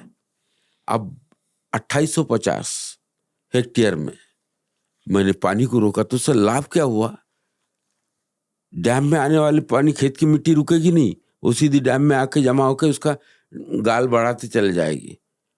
हमने वो मिट्टी को खेत में ही रोक दिया, यानी पानी रोका तो मिट्टी का कंजर्वेशन भी हुआ, मिट्टी बह के गई नहीं हमारी खेत की। ग्राउंड वाटर बढ़ गया आपका। तो ग्राउंड वाटर बढ़ गया, खेत का पानी खेत में रुक गया, खेत की मिट्टी खेत में रुक गई और लो कॉस्ट हो गई। जो योजनाएं 47 के बाद हमारे इरिगेशन में डेवलपमेंट के लिए बनी, तो अब ये पानी ग्राउंड वाटर में करेंगे तो ये पानी से न्यू रेवोल्यूशन, आप जो सवाल कर रहे थे ना कि इतनी क्षमताएं हैं क्या नेचुरल फार्मिंग में, तो ये पानी आगे न्यू रेवोल्यूशन लाएगा। पूरा एनपीके माइक्रोन्यूट्रिएंट नेचुरल तरीके से हम कैसे बनाते हैं वो तरीकों को हम डेवलप करेंगे। अब ये पानी से फिर सौर ऊर्जा, अब यहाँ पे टेक्नोलॉजी का यूज, जहाँ हमारे पास बिजली की सप्लाई नहीं है वहाँ सौर ऊर्जा से ये ग्राउंड वाटर के पानी को लेके वो एरिया को इरिगेशन में ला लेंगे हम लोग। इस तरह से सौर ऊर्जा और ये पानी, इससे न्यू रेवोल्यूशन बनने वाला, फसलों को लगने वाला एनपीके माइक्रोन्यूट्रिएंट नेचुरल तरीके से तैयार करने के कई सिस्टम तैयार हो गए। इस तरह हम फूड सिक्योरिटी 100% दे सकते हैं नेचुरल फार्मिंग के थ्रू। वाह, मतलब आई डोंट थिंक इस प्रकार नंबर्स लेके कभी ना किसी ने सोचा होगा कि केवल 2.5 एकड़ जमीन से आप 1 करोड़ लीटर पानी बचा सकते हैं। आप कह रहे हो, तो आप सोचो हर एक किसान कितना पानी बचा सकता है। अब देखिए ना, मैंने कहा कि देखिए अब प्रोडक्शन की बात, मैंने कहा कि इसको प्रोडक्शन में लेना चाहिए। समाज के, ये पानी मेरे लिए है क्या, ये पानी नहीं, सारे समाज के लिए है। जब वो ग्राउंड वाटर ऊपर आएगा तो नाले बहने लगेंगे तो सफा पानी से नदियां बहने लगेंगी, उससे ड्रिंकिंग वाटर के प्रॉब्लम सॉल्व होंगे। ये पानी ऐसा है कि ज़मीन में कोई केमिकल नहीं, कोई जहर नहीं, तो वेल न्यूट्रिशन लेके और वो पानी जमीन के अंदर उसके मिनरल्स लेके, जमीन के मिनरल्स लेके वो पानी जा रहा है और वो पानी अवेलेबल हो रहा है। तो आपके बिस्लरी का पानी का बॉटल का कीमत कितना होता है? 20 रुपए 1 लीटर का, उससे भी प्योर पानी ये जा रहा है। अब मैंने कहा कि मैंने 1 हेक्टेयर में 1 करोड़ लीटर पानी बनाया है। मान लो कि 20% माइनस कर देते हैं, 80 लाख लीटर बनाया है। 80 लाख को 20 से गुना कर दो आप, 80 लाख को 20 से गुना किया तो 16 करोड़ रुपए का 1 हेक्टेयर में प्रोडक्शन हो गया उस लेवल के पानी का। लेकिन ठीक है, किसान का पानी है तो हम ठीक है इसको वही 10% में लेंगे। ये पानी को 10% में उसकी कीमत 1 रुपए पे 2 रुपए पे ला दी हमने, तो उसका वैल्यू हम 16 करोड़ नहीं 1.6 करोड़ काउंट करते हैं। नहीं, किसान का माल है तो नहीं 10% नहीं 1% में चाहिए, चलो 1%। अब 16 करोड़ का 1% में कर दो, कितना भी नीचे लाया आपने उसको, 1 नए पैसे का अगर उसने आपने पेमेंट किया उसको 1 नया पैसा लीटर, किसान खुशहाल है। वही तो, मतलब जो सबसे ज़रूरी चीज़ है ज़िंदगी के लिए, उसका एक बिजनेस बन सकता है पानी बेचने का, अच्छे पानी बेचने का। अच्छे पानी बेचने का, वो फिर उसका व्यापार अपने आप ही समाप्त हो जाएगा। बेचने का बिजनेस नहीं बनेगा ये, क्योंकि चारों तरफ इतना पानी रहेगा कि आपका वो बिजनेस वाला पानी नहीं, सब फ्री वाला पानी मिलेगा सबको। तो ये अपने आप में, लेकिन ये पानी से जो आपकी हेल्थ बनेगी उसके लिए आप बहुत क्रियाशील हो जाएगा कि फिर दूसरे अदर बिजनेस कर पाओगे बहुत अच्छा। अब सिंपल ही बात बताता हूँ, हम जो नेचुरल फार्मिंग करते हैं तो मेरे खेत में लेबर का जो है मैं उनको 30% लेबर पेमेंट बोल के देता हूँ और 10% में अदर खर्चा आता है, 40% हमारा खर्च लगता है। अब टोटली हमारा 3 से 4 लाख रुपए पर एकड़ का क्रॉप होता है। हम सपोज 3 लाख का हुआ तो 3 लाख का 90% मैंने उनको लेबर कॉस्ट के रूप में दे दिया, लेबर को दे दिया मैंने, और बाकी बचा मेरा। अब 90,000 दिया और बाकी बचा हुआ मेरा। क्या हुआ इसमें? घर का पैसा घर में, यानी वो लेबर भी मेरे घर के उनके घर में रहा और मेरा पैसा मेरे घर में रहा। तो ये दोनों का पैसा घर में किसी कंपनियों को नहीं गया। तो क्या होगा, आगे बिजनेस ग्रो करेंगे क्योंकि इनका भी परचेसिंग पावर बढ़ा, मेरा भी बढ़ा। तो हम लोग अच्छी चीजें परचेस करने के लिए हमारे पास परचेसिंग पावर है, इससे व्यापार डेवलप होगा आगे जाके ये पैसे से। एक कर्जदार किसान क्या व्यापार को ग्रो करेगा कि उसकी परचेसिंग की पावर खत्म हो गई, तो आगे बिजनेस कैसे ग्रो करेंगे? तो एक किसान को अच्छा मजबूत हम ऐसा परचेसिंग पावर वाला किसान बनाना चाहते हैं, वो इसके थ्रू होगा। नहीं सर, बिल्कुल बहुत ही ज़्यादा मैं एग्री करता हूँ, क्योंकि आज भी मुझे लगता है ना हमारे देश में, पता नहीं 50 साल पहले कैसा था, बट आज भी देश में किसान का उतना इज्जत नहीं किया जाता जितना वो डिज़र्व करते हैं। जबकि किसान ही एक है जो सबको खिलाता है। कोविड के समय हम देखे थे कि पूरी दुनिया रुक गया था, बट किसान खेत में था, किसान लोगों को खाना खिला रहा था, चाहे वो केमिकल हो ऑर्गेनिक हो। उस समय जो लोगों को ज़रूरत था, किसान खड़ा था हमारे लिए। 50 साल पहले कैसा था सर सिचुएशन? किसानों का इज्जत ज़्यादा था? आई नो ये थोड़ा अलग क्वेश्चन में पूछ रहा हूँ, बट आपका अनुभव है। नहीं, बहुत अच्छा आपने सवाल ये पूछा है। देखिए 50 साल नहीं, हजारों साल से किसानों को रेस्पेक्ट नहीं दिया जा रहा है, ये सबसे बड़ी दुर्भाग्य की बात है। लेकिन अब समय आ गया है कि अब अगर आपने किसान का रेस्पेक्ट नहीं किया तो निश्चित तौर पे हम सबका अंत निकट है, कि अब वो समय आ गया कि अब उसका रेस्पेक्ट करना पड़ेगा आपको, क्योंकि आपको जीने के लिए अच्छे भोजन, अच्छे पानी, अच्छी हवा की, तो ये कौन कर सकता है? ये किसान कर सकता है। इसके लिए हमें एक ऐसा फार्मर फंड बनाना होगा कि आपको हम अब सम्मानित करेंगे, आपका मुफ्त में नहीं लेंगे। मैं कहता हूँ कि एक मोबाइल भी कंपनी मुझे मुफ्त में नहीं देती, वो एक मुनाफा जोड़ के देती है। तो अभी नई टेक्नोलॉजी में हम बोल रहे हैं सॉइल फर्टिलिटी बढ़ाने के लिए, नेचुरल रिसोर्सेज, इसके लिए बहुत श्रम लगता है क्योंकि उसमें पेड़ लगाना पड़ता है, पशु पालना पड़ता है। तो ये जब हमारी ज़मीन की फर्टिलिटी बढ़ती है तो पेड़ों से आपको ऑक्सीजन भी मिलेगा, अच्छी धरती से आपको अच्छा भोजन भी मिलेगा। तो विगत हजारों साल से जो शोषण होते आ रहा है ना, 50 साल पहले की अपनी बात की तो मैं सिंपल बताता हूँ, किसान नहीं था दुखी, समाज ने उसको दुखी किया है अब ये 50 सालों में। इसके पहले क्या था?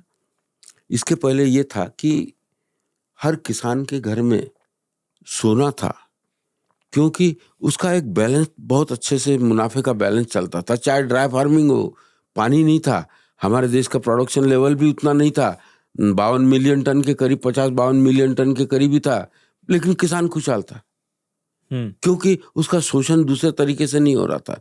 तो हर किसान के घर में गोल्ड था। अच्छा। आज किसी भी किसान के गोल्ड तो छोड़ो, उसके ऊपर कर्जा है, गोल्ड तो रहने का बात ही नहीं।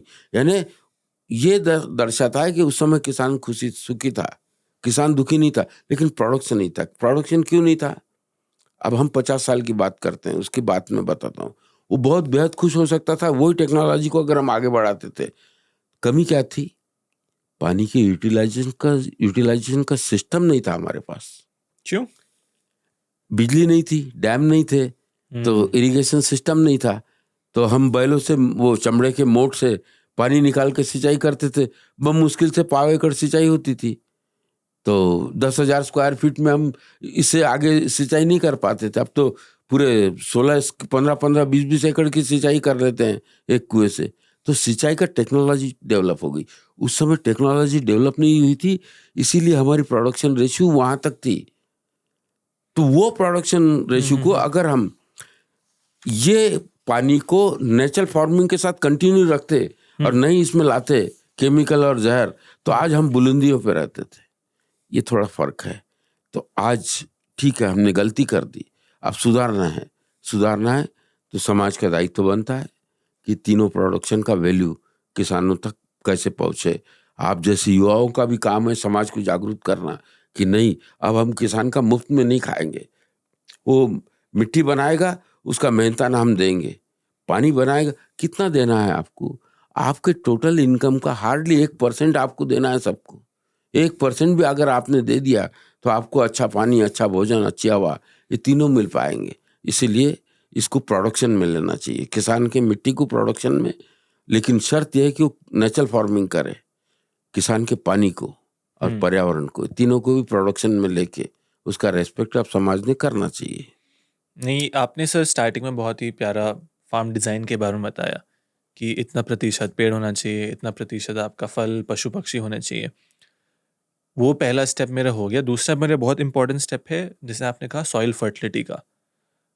किस प्रकार से मैं प्राकृतिक खेती में अपना मिट्टी का ध्यान रखूं। आपने बायोमास का उदाहरण दिया, काउडंग का उदाहरण दिया। मैं चाहता हूं कि जो किसान अभी केमिकल से प्राकृतिक खेती की तरफ आ रहा है, उसके लिए आप 3-4 साल का रोड मैप बताएं कि वो कैसे अपनी मिट्टी को वापस जान में ला सकता है। मैंने आपका एक वीडियो कहीं देखा था ऑनलाइन, आप बता रहे थे पहले साल इतना डालो, दूसरे साल इतना डालना है, तीसरे साल इतना डालना है। उस पर थोड़ा आप समझा सकते हैं सर? डेफिनेटली, अगर मैं नेचुरल फार्मिंग स्टार्ट करता हूँ तो मेरा पहला दायित्व ये होगा कि मैं मिट्टी की उर्वरकता की ओर पूरा ध्यान दूँ। अब उतना गोबर खाद तो हमारे पास उपलब्ध नहीं है, तो दूसरे तरीके से हम खाद को तैयार कर सकते हैं। तो पहले वर्ष से अगर हम ग्रीन मैन्योर तैयार करने लग जाए, उसके साथ कुछ फसलें ऐसी लेने लग जाए, जैसे अरहर की फसल है, 12-12 फीट पे अरहर ले और उसके बीच में ग्रीन मैन्योर ले, तो हमारी वो धरती ताकतवर बन जाएगी। इसी तरह हम गोबर की खाद को गुणवत्तापूर्वक बना के गोबर की खाद डालें पहले वर्ष से। तो गोबर की खाद को सीधा नहीं फेंक देना है। गोबर के खाद में, 1 ट्रॉली गोबर की खाद में 30 लीटर गोमूत्र डालना है, 4 किलो गुड़ का पानी डालना है और बाद में सादा पानी इतना डालना है कि वो गहराई तक नीचे चले जाए। हमने क्या किया, गौमूत्र डाला और गुड़ का पानी डाला, फिर सादा पानी डाला, उसको कचरे से झाँक दिया। ये प्रोसेसिंग है, ये प्रोसेसिंग को उत्तम खाद में बनाने की कला है। फिर उसके बाद में 1 महीने बाद फिर पानी मारना है। तो पहले दिन पहला पानी मारा, फिर 1 महीने बाद दूसरा पानी मारा। तो ये 30 दिन के पानी ड्यूरेशन जो पानी का है, और आगे 20 दिन, ऐसे 50 दिन के बाद आपका वो वंडर फर्टिलाइजर बन जाएगा। यानी हिंदी में उसको अलौकिक कहेंगे, अलौकिक फर्टिलाइजर बन जाएगा।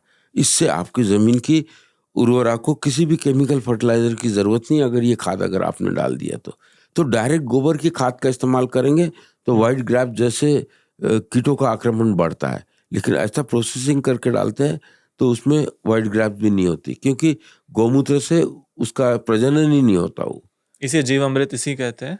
नहीं, ये अलौकिक खाद अलग है। जीवामृत के रूप में हम लोग एक कल्चर बनाते हैं। जीवामृत भी अच्छा होता है सर?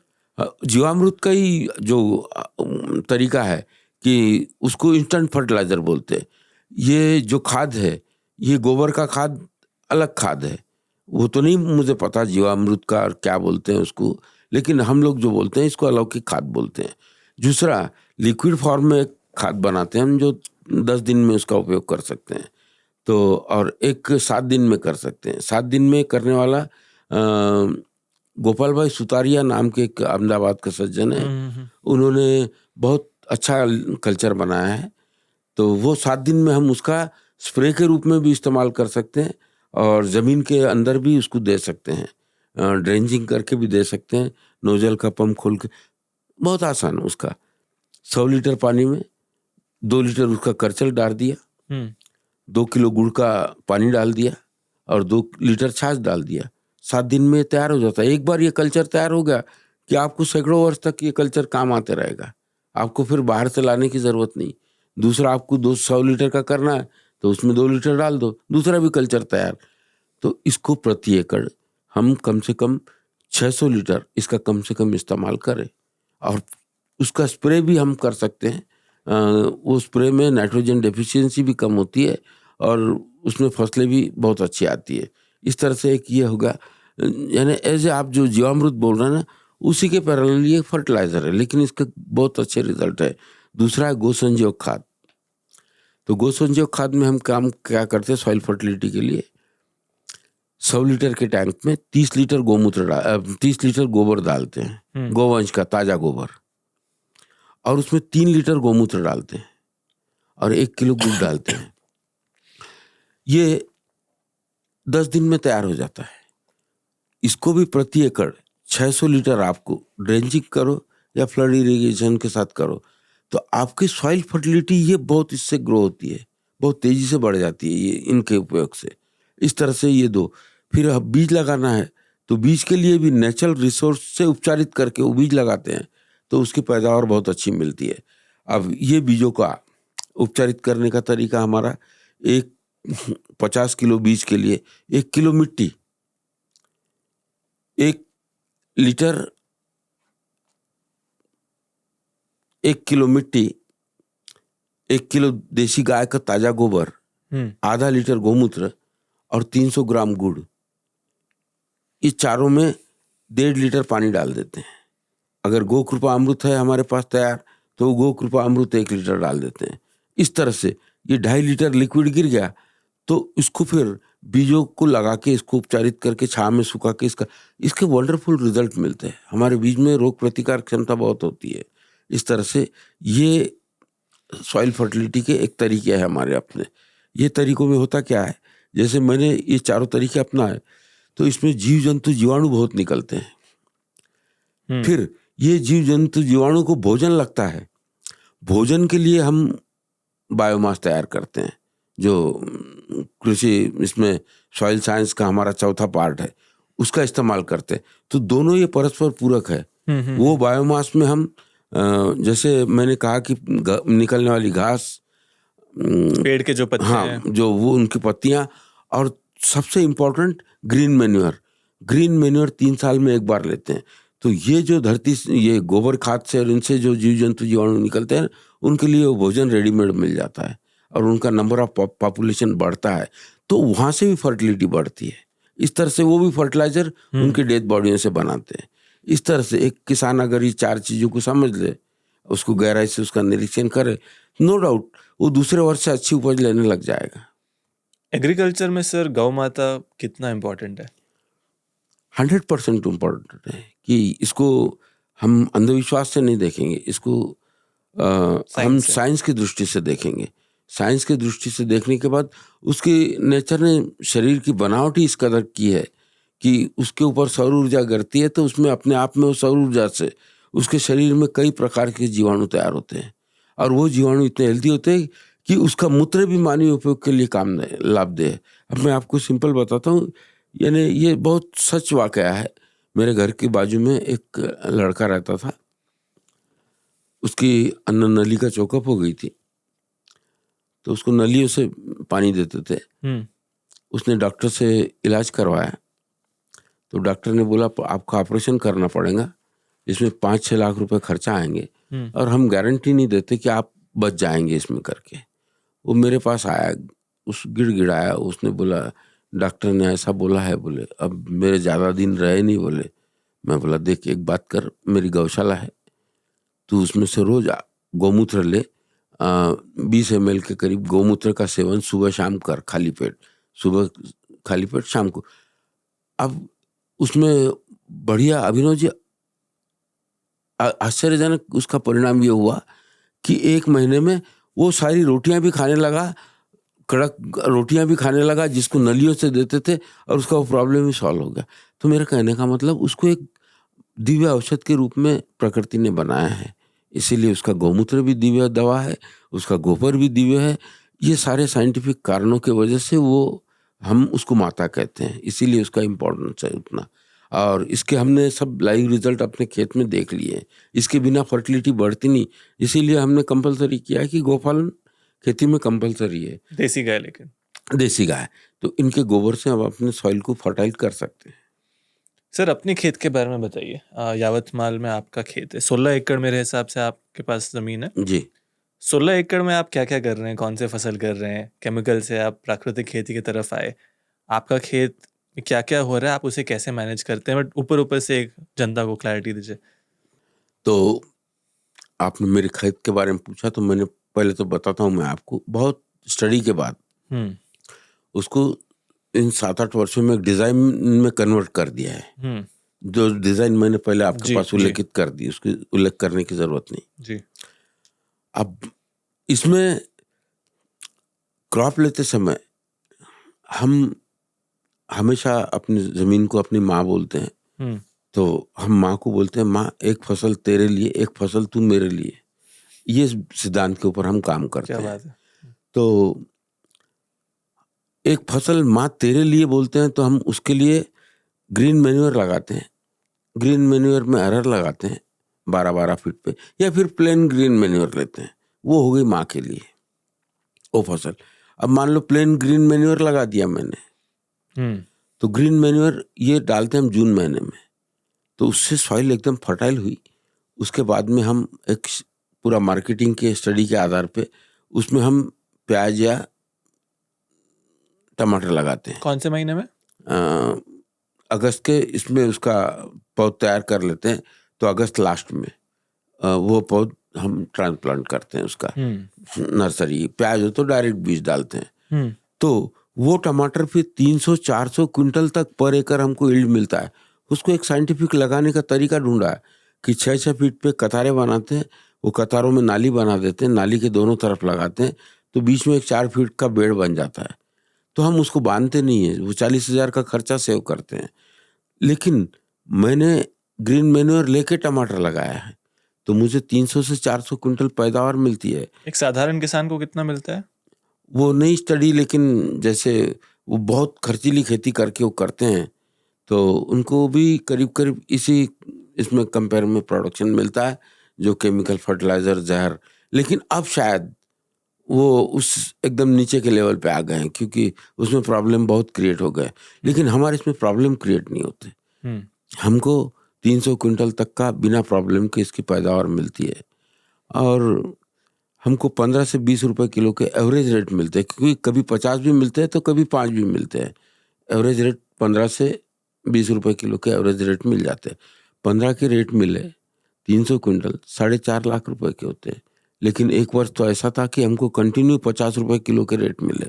उस समय में तो हमने कल्पना नहीं की थी। तो उस समय जो पैसा हम एक लेवल की 15 रुपए के हिसाब से 300 क्विंटल की बात करते हैं, तो 4.5 लाख रुपए होते हैं। हम अपनी माँ से मांगते हैं 1 लाख रुपए मुझे मिला तो बहुत समाधानी है। 4.5 लाख में 30% खर्चे में चल जाते हैं। कैसे तो खर्चे? लेबर कॉस्ट के या अदर जो उसमें, क्योंकि हम बांधते नहीं है, दूसरा खर्च नहीं करते, सिंपल ये तरीके से लगाते हैं। तो 3 लाख मिल गए, तो हम माँ को हाथ जोड़ते हैं, माँ तूने 1 लाख बोला था, मैं 4 ट्राली चाय बाजार से लाऊंगा गोबर खाद, लेकिन तेरे को दूंगा। तो फिर हमारे देने के भाव बन जाते हैं उसमें। पहले तो हमने अलौकिक खाद दे दिया, फिर ग्रीन मैन्योर लेके ये टमाटर लगाया तो माँ ने 3 लाख दिया, मांगा 1 लाख ही।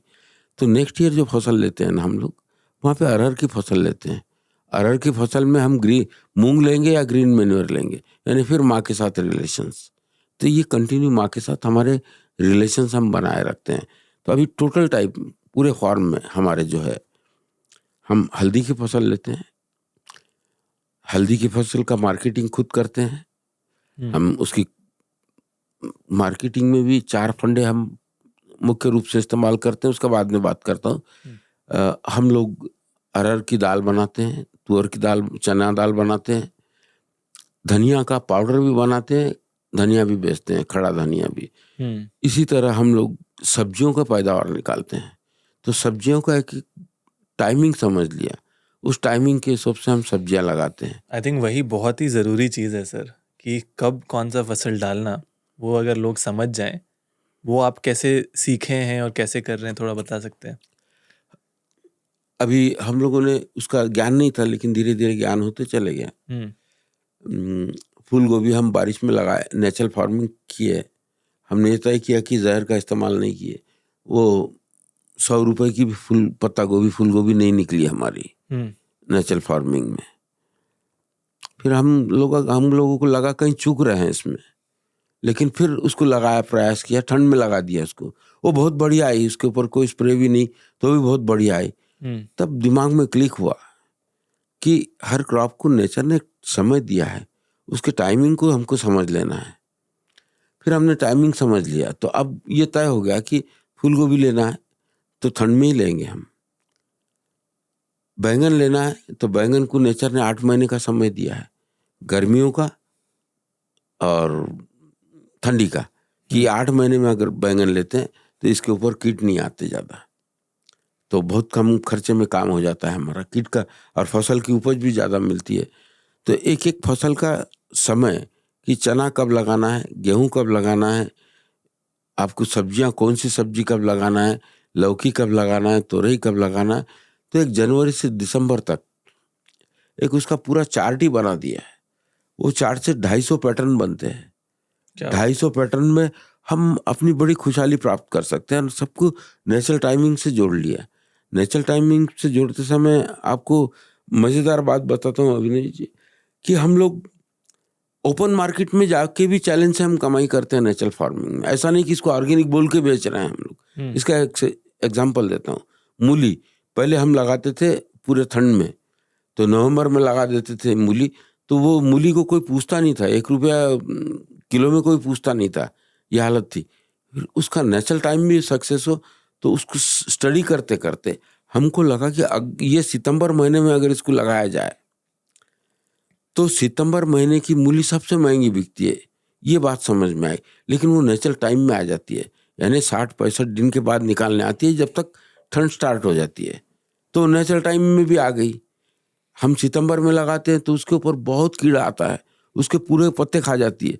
हम चिंतित नहीं होते, हमें पता है कि इसको उसके नेचुरल टाइम में फिर से पत्ते आने चालू हो जाएंगे, वो पत्तों को फिर कोई कीड़ा नहीं खाता।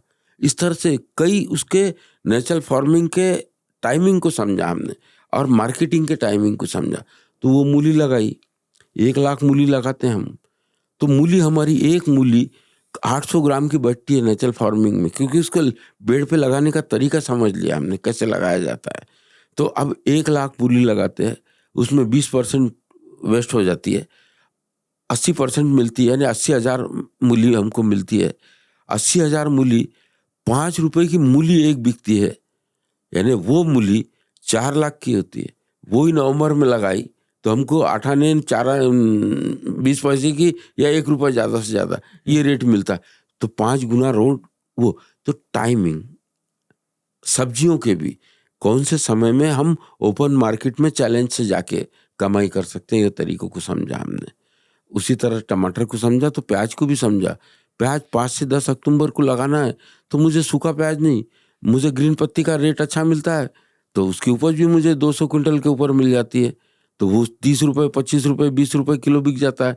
20 रुपये किलो में बिका तो 4 लाख रुपए का होता है प्याज। आज प्याज के लिए दुखी है किसान, क्योंकि वो सूखा प्याज बनाता है, हम लीफ का बेचते हैं। तो मार्केटिंग कैसे करना ये भी समझ में आई धीरे धीरे। ये मार्केटिंग करते समय हल्दी का पाउडर क्वालिटी का होता है, तुअर दाल, चना दाल। तो मार्केटिंग के लिए प्रिंसिपल समझे इसके। मार्केटिंग के 4 बेहतरीन प्रिंसिपल है।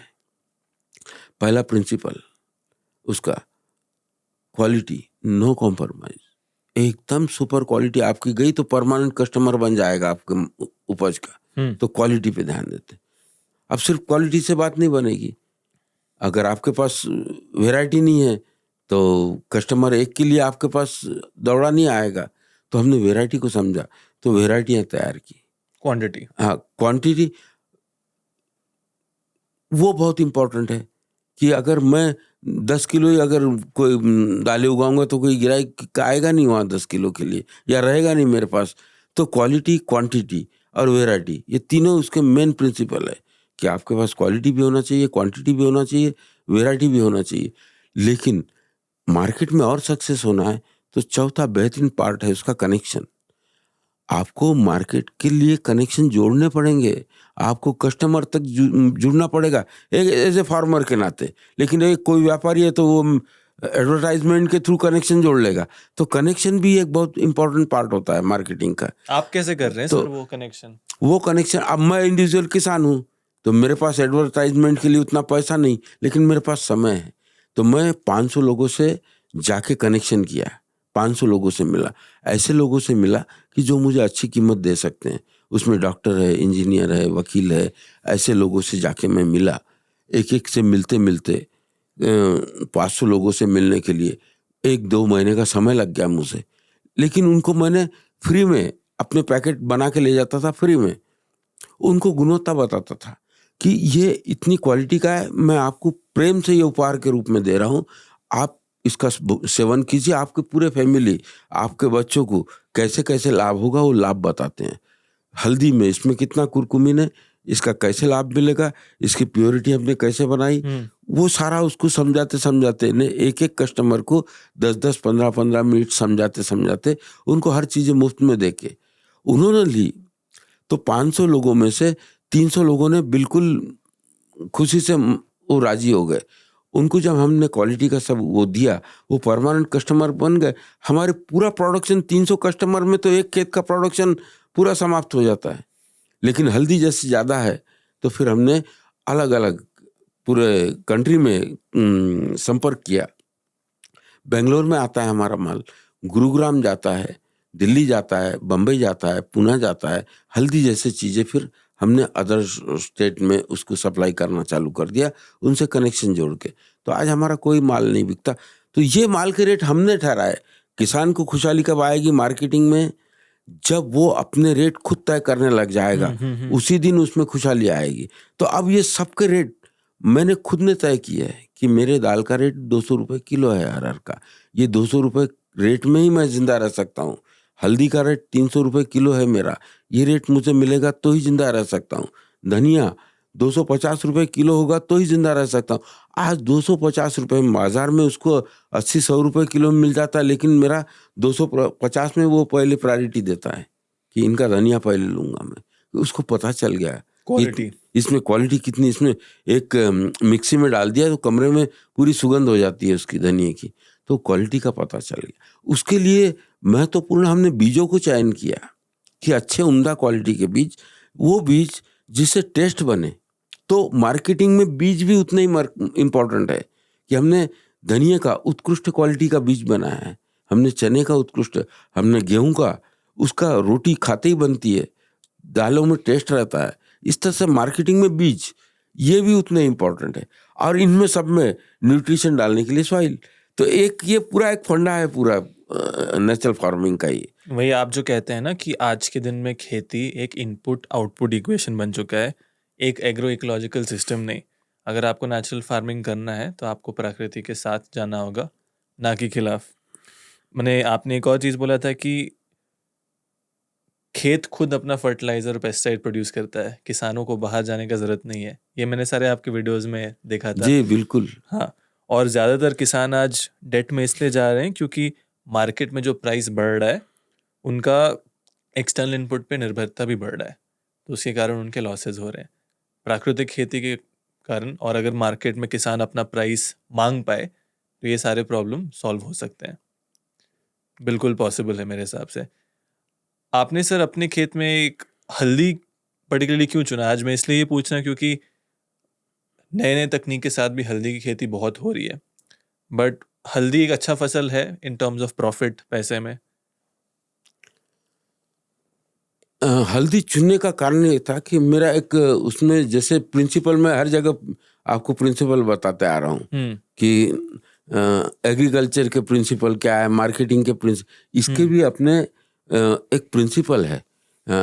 ये हल्दी क्यों चुनी, तो उसका 3 प्रिंसिपल, जो अच्छा बिकता है, अच्छा पकता है और कम खर्च लगता है, यानी 3 प्रिंसिपल के बेस के आधार पे मैंने इसका चयन किया हल्दी का, कि हल्दी में खर्चा एक नियंत्रण में लगता है, अच्छी पकती है और अच्छी बिकती है।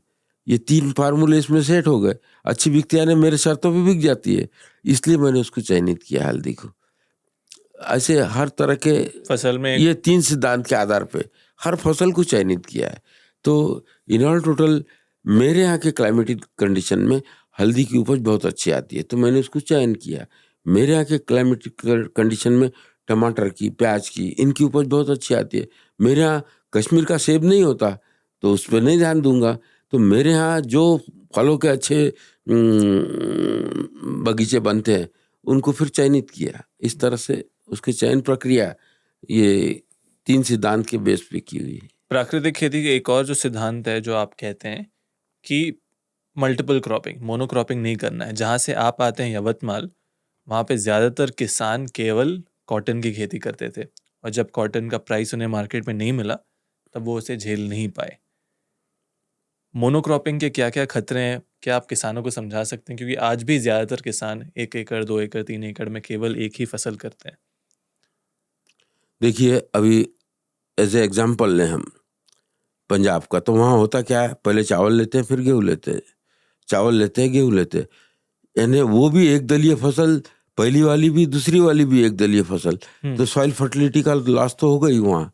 इस तरह से वो हम लोग एक दलीय फसलें। अब यहाँ कॉटन में एक पूरा एक ही फसल का यहाँ पे हमारे यहाँ चक्र होता है। तो उससे क्या हुआ, एक ही टाइप की फसल लेने से उसका मार्केटिंग में सप्लाई ज़्यादा हो गया। अब सप्लाई ज़्यादा हो गया तो उसके रेट ऑटोमेटिक नीचे आ जाएंगे। अब वही हालत गेहूं की है, वही हालत चावल की है, तो इनके सप्लाई बहुत बढ़ गए। सोयाबीन, अब सप्लाई एक ही टाइप की फसल लेने लग गए, तो लेकिन इससे सॉइल फर्टिलिटी के भी ऊपर इफेक्ट गिरता है, हमारे रेट के भी ऊपर। इसीलिए हम मल्टीपल क्रॉपिंग में विश्वास रखते हैं कि आपको अलग अलग फसलें, इसीलिए हमारे खेत में हल्दी भी है, तो गेहूं भी है, तो चना भी है, तो सब्जियां भी है। इस तरह से multiple cropping at a time, हमारे खेत में 10-10 क्रॉप आपको अलग अलग मिलेंगे एट ए टाइम।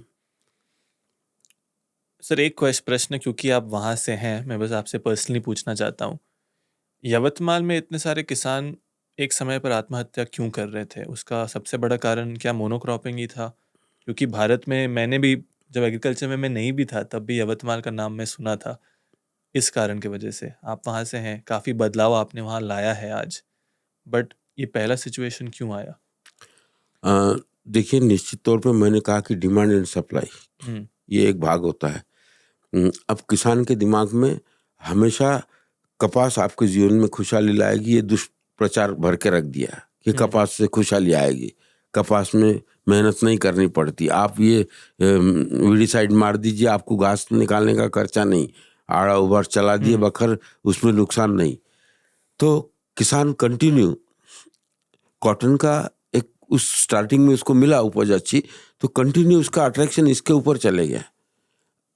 इसके वजह से उसने जहर का, केमिकल का इस्तेमाल किया, तो वो कीटों में रोग प्रतिकार क्षमता कम होगी और कीटों का आक्रमण बढ़ गया। इस तरह से उसका खर्चा बहुत ज़्यादा बढ़ गया। ये मोनोक्रॉपिंग में खर्चा बढ़ गया, डिमांड नहीं है, तो ये सारे बढ़ने के वजह से, ये खर्चा, डिमांड और सप्लाई का ये रहने के वजह से आज उसका खर्चा ज़्यादा, इनकम कम, इसीलिए ये दुर्दशा वो कॉटन के वजह से हो रही है। तो मूल रूप ये जो हुआ ये मोनोक्रॉपिंग की वजह से। केवल एक फसल पे पूरे एक तरीके फसल से पे ध्यान देने से। निर्भर होना। सर अगले 10, 15, 20 सालों में मतलब आप तो ये भी कहते हैं कि हमारे पास केवल 10-15 साल भूल जाइए, आप कई बार ये कहते हैं कि हमारे पास केवल 7 साल बाकी है। मैं आपसे ऑफ पॉडकास्ट भी डिस्कस कर रहा था कि ये 7 साल का नंबर कहाँ से आया, 7 साल बाद क्या बदलने वाला है, हम खतरे में क्यों हैं, लोगों को ये बता सकते हैं आप?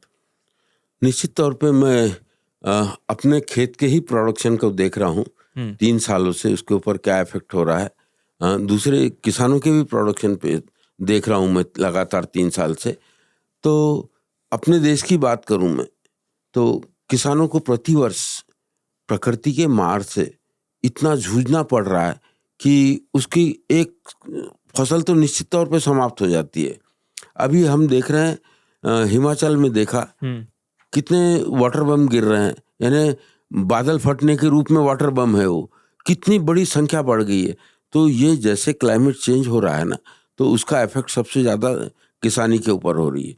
किसान की फसल पकने आती तब पानी आता ही नहीं है, या इतना आएगा कि वो पानी में बह जाएगा।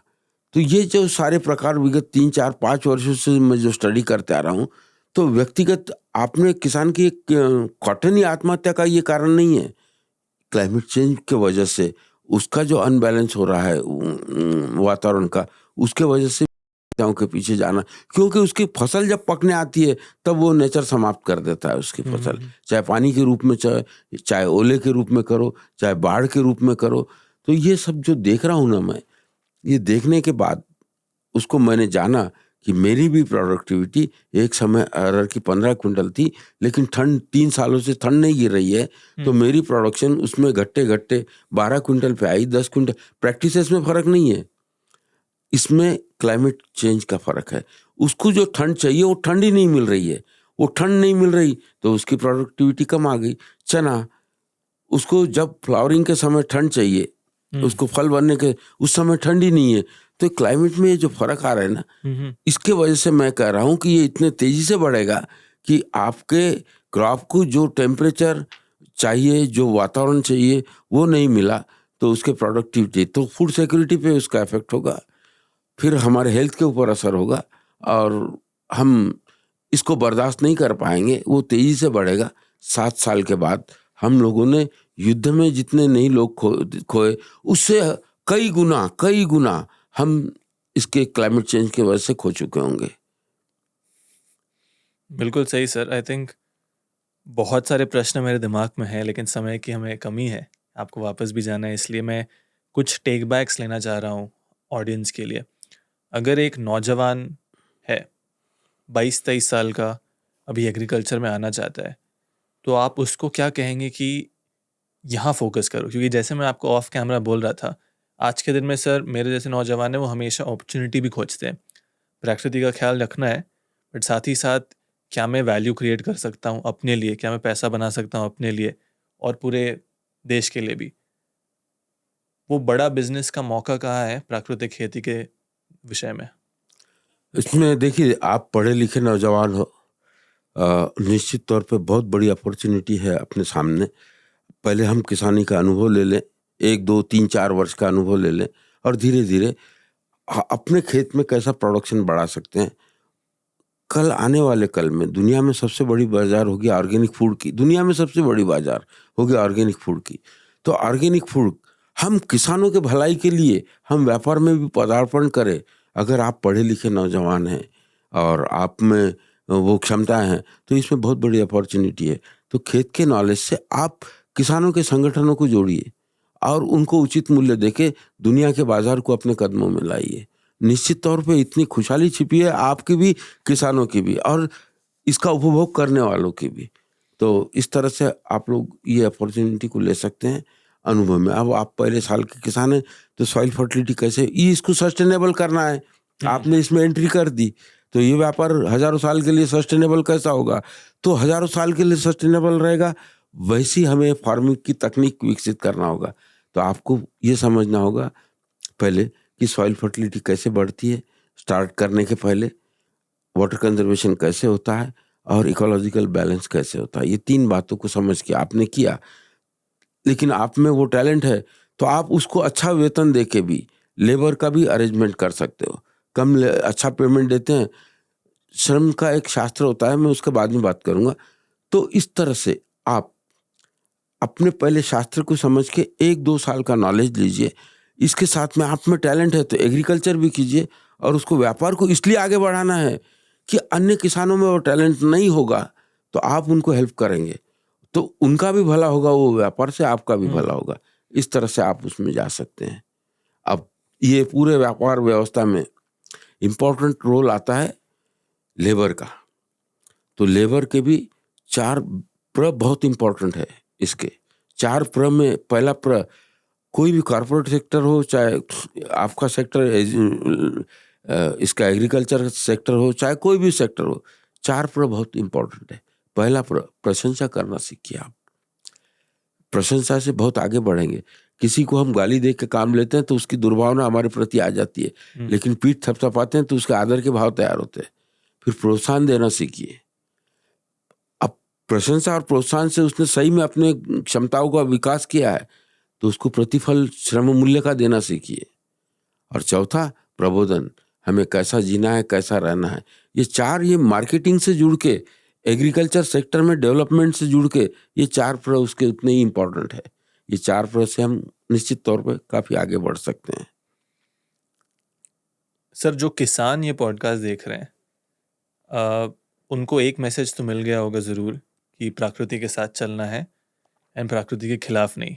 आपके अनुभव से उन्होंने इतना तो सीखा होगा, बट क्या आप ये भी बता सकते हैं कि कुछ ऐसे केस स्टडीज़ या फिर अपना कि 15-16 एकड़ में यदि मैं खेती कर रहा हूँ, आपने बोला 1 से 3 से 4 लाख प्रति एकड़ आप कमा सकते हैं, क्या वो कंसिस्टेंटली उतना पैसा दिखता है कि मैं एक अच्छा ज़िंदगी जी सकूँ सेहत के साथ, एंड साथ ही साथ मेरे जो भी लाइफ में सपने हैं, घर, गाड़ी, बंगला खरीदना, वो मुमकिन हो सकता है प्राकृतिक खेती के साथ? हो सकता है ये सवाल सुनने में अजीब लग रहा हो, बट मैं जानता हूँ सर, आज ज़्यादातर लोग यही जानना चाहते हैं। इसके लिए, इसमें सक्सेस के लिए मैंने कहा था कि मार्केटिंग सबसे इम्पोर्टेंट है। आप प्रोडक्शन कर रहे हैं लेकिन मार्केटिंग सीख जाओगे तो आप जो प्रति एकड़ 1 लाख, 1.5 लाख, 2 लाख, 3 लाख, ये बात हम करते हैं, तो मार्केटिंग सीखने के बाद ही ये आंकड़े आते हैं। अगर दूसरों पर डिपेंड रहेंगे हम अपने प्रोडक्शन का, तो अपने प्रोडक्शन का वैल्यू करना सीखना होगा सबसे पहले तो उसके मार्ग निकलेंगे। तो मैंने अब अपने वैल्यू के लिए मैंने कहा कि मैंने 1, 1.5, 2 महीने तपस्या की, 500 लोगों तक गया, मुफ्त में दिया, तब वो लोग मेरे साथ, वो आपका मार्केटिंग तो वो कनेक्शन था। तो जब ही इसमें सक्सेस मिलेगा। सुभाष सर, शुक्रिया, बहुत बहुत शुक्रिया आपके समय के लिए। मैं उम्मीद करता हूँ कि जैसे मैं कई सारे पॉडकास्ट में कह रहा हूँ, आप जैसे अनुभवी किसानों से बात करके मुझे एक सोचने का तरीका मिलता है। अब ये कब कैसे होगा वो नहीं मालूम, बट 100% मुझे लगता है कि अगर सस्टेन करना है लोगों को तो ज़रूर प्रकृति के साथ चलना होगा, ना कि उसके खिलाफ। शुक्रिया सर। आई थिंक काफ़ी कुछ हमने कवर कर लिया 1.5 घंटा के समय में। सारे प्रश्नों का आपने बहुत ही डिटेल में उत्तर दिया। जैसे कि मैं कहा, मैं उम्मीद करता हूँ ये एपिसोड देख के लोग जागरूक हों और सही दिशा में कदम लें। आपको प्रणाम सर, एंड ज़रूर आपसे दोबारा आपके फार्म में आके मिलूँगा मैं। जरूर, वेलकम, आइए, आपको सब देखने को मिलेगा लाइव। जी जी सर, प्रणाम।